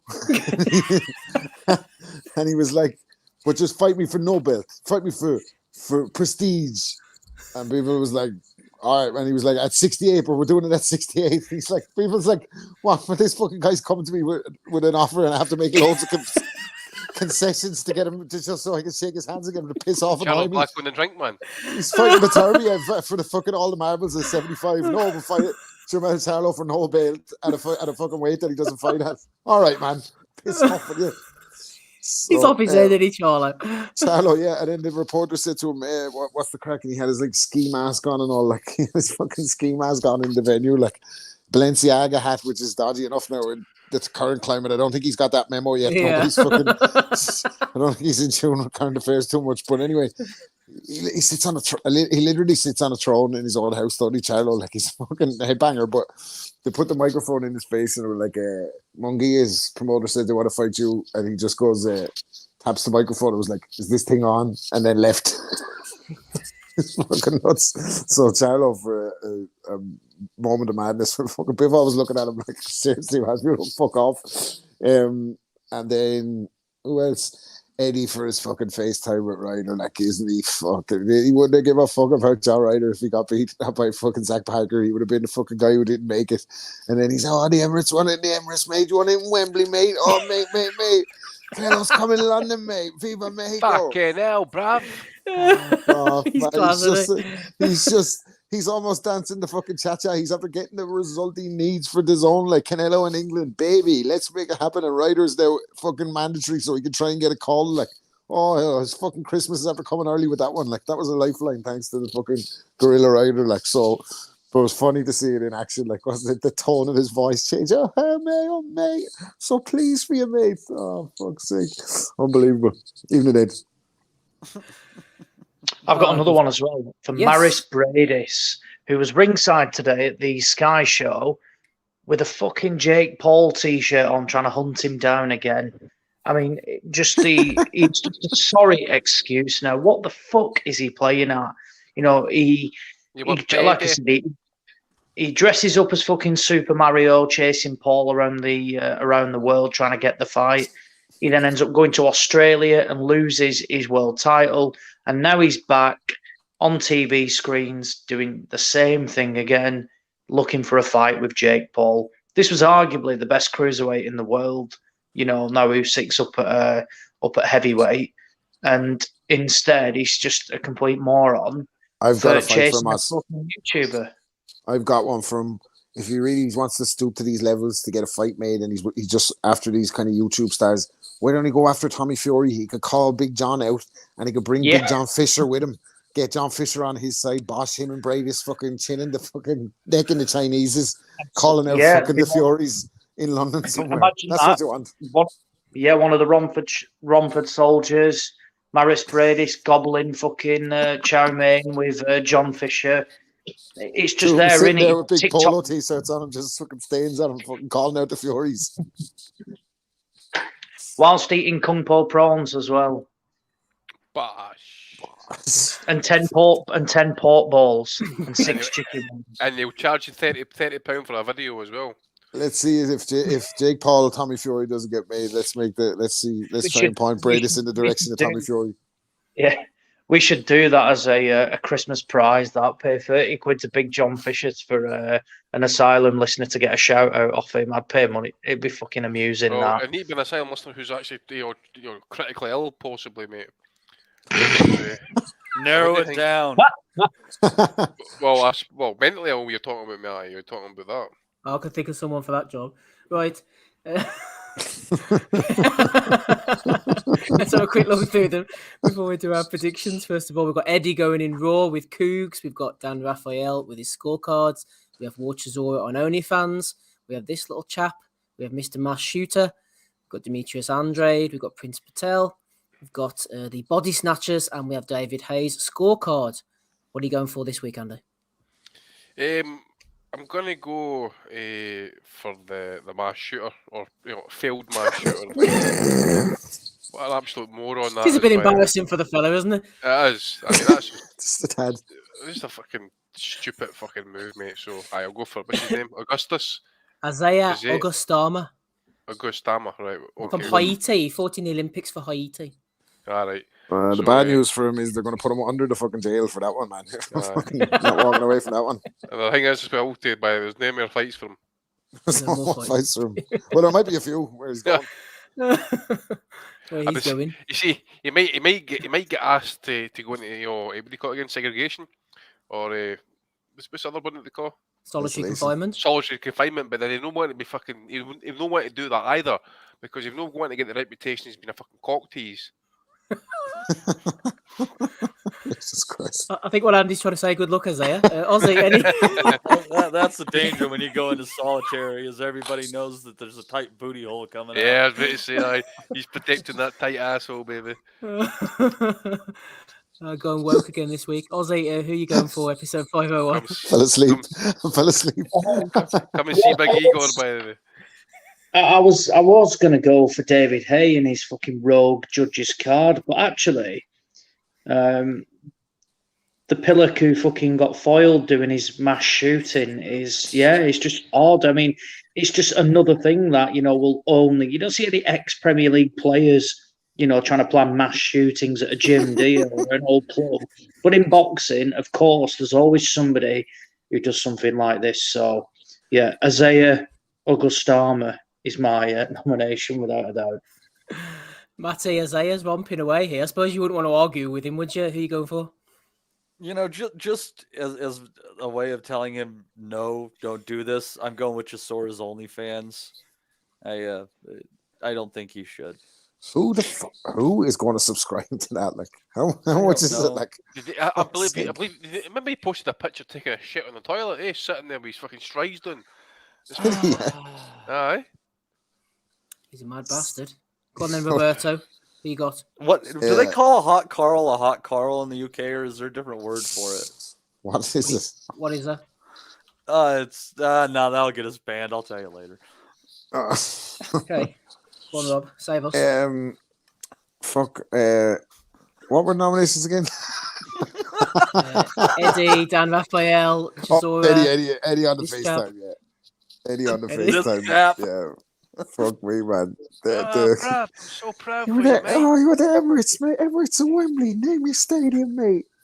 Oh, fucking hell. Always believed in you, John. Always believed in you, even though I sent you over to You've always fucking been my BT guy, Sports yeah. to get to the window, mate. Don't you worry about that. Yeah. Don't Sorry you about see stuff in Liverpool, an app? mate. Sorry about Liverpool. Forget about that. Oh, fuck. But yeah, big night for family. All going to see the Canelo, and fucking we're all going over. So yeah, well, let's hope that fight gets made. We're having the live Asylum that night, I think, are we? Live Asylum, yeah, absolutely. Ames says, I remember Chisora's cameo site. He posted a video of a lion eating a zebra on it. So there you go, Matty. That's the kind of content you're going to get. Exciting times. Like a Derek Chisora nature shows. That's exactly what my life is missing. Cameo's fallen a lot, though. It used to have lions eating zebras. Now it just has John Fisher eating fucking Chineses for 30 quid. I can remember Billy Could Connolly be talking zebra, about, you don't know. I can remember the time Billy Connolly was talking about one of his shows about a fucking zebra trying to, or a wildebeest trying to run away from a lion, right? And you can see the lion creeping up to it, and he's like going through all the motions, and he goes right through it, and he's like, he says, he's shouting, he says, I'm shouting at the fucking telly, fucking run! There's a fucking lion there! Oh, that's right. Is that the one that don't know they're wildebeest because there's no mirrors I'm in not the a desert or wildebeest. something? There's no mirrors in the desert or something. I'm not a wildebeest. I'm one of these type of things over there. It's true. They can listen, if humans can identify with who they want to be, then surely the animals can do it too. So one of the listeners, Ray, we're going to call him Sugar Ray. Dan Raphael and John Fisher will be a great YouTube fight. Yeah, only if Ozzy's doing the commentary on that one, please. Fat bastards. Dan Raphael and John Fisher. It's going to have to get the 22-foot ring for that one. Reinforced. Maybe we've done in concrete, possibly, man. The fucking Where do we think it'll be? Hobson's car park in Sheffield. Yeah, it's got to be with lights for the ring, like Sal Farah, car lights. We could fly Farah over to be the special guest referee. You know, he turns his hand at anything. Who we didn't mention, actually, by the way, that Saul Farah suffered defeat this weekend. Yeah, but I'll get overturned though, mate. We know who runs Bolivian boxing. Exactly. Yeah. Overturned. Did he get knocked out? No, I got beat on points. Disqualified, didn't they? Oh, was it? Was it? No, did he got he deducted a load of points? Oh, Didn't was he, it? Was it 4 points or something like that? Got deducted. Yeah, that's right. Yeah, you'll see to that on Monday morning. Oh, anyway, never mind Saul. It's all about Isaiah Augustin. I'm going to go for him as well. Congratulations, Isaiah. You are Belly of the Week winner for episode 501. And before I hand back to you, Matty, welcome to our new subscribers over on Patreon. Ryan Ormerod, who's not in the chat tonight, and Ken Reese joined us as well. We had Nuthouse call last night. Undefeated here every week. Thanks, buddy. Back to you, Matty. All right. And I'd also like to thank Beatbot Boop for the 449. He tossed it into the super chat. I'd like to thank Ben Faruqi for stopping by, Steve Wellings, Ozzie Smith, Rob Kelly, Andy Patterson, and especially newly crowned 168-pound WBO interim champion, John Ryder. Fantastic. He always comes in right after his fights. Love the guy. He's a man of the people. We're also men of the people. We hope that you guys enjoyed the show this week, and we will be back here for another edition with Steve in the hot seat next week. Y'all have a fantastic one ahead. We'll never forget. I think that's good happening. Go to animals! We want to be honest, yeah? Crying like a little bitch. I've never met a fucking swank that can fight me. I fell asleep. You're a fucking bum, you're a fucking asshole. Rumple fucking Stiltskin. But allegedly, Oscar Rivas has failed a test. 7-year ain't. 7-year ain't. I will fucking smash fucking you. I hope you fucking die. Be safe. I love boxing sounds, as simple as that.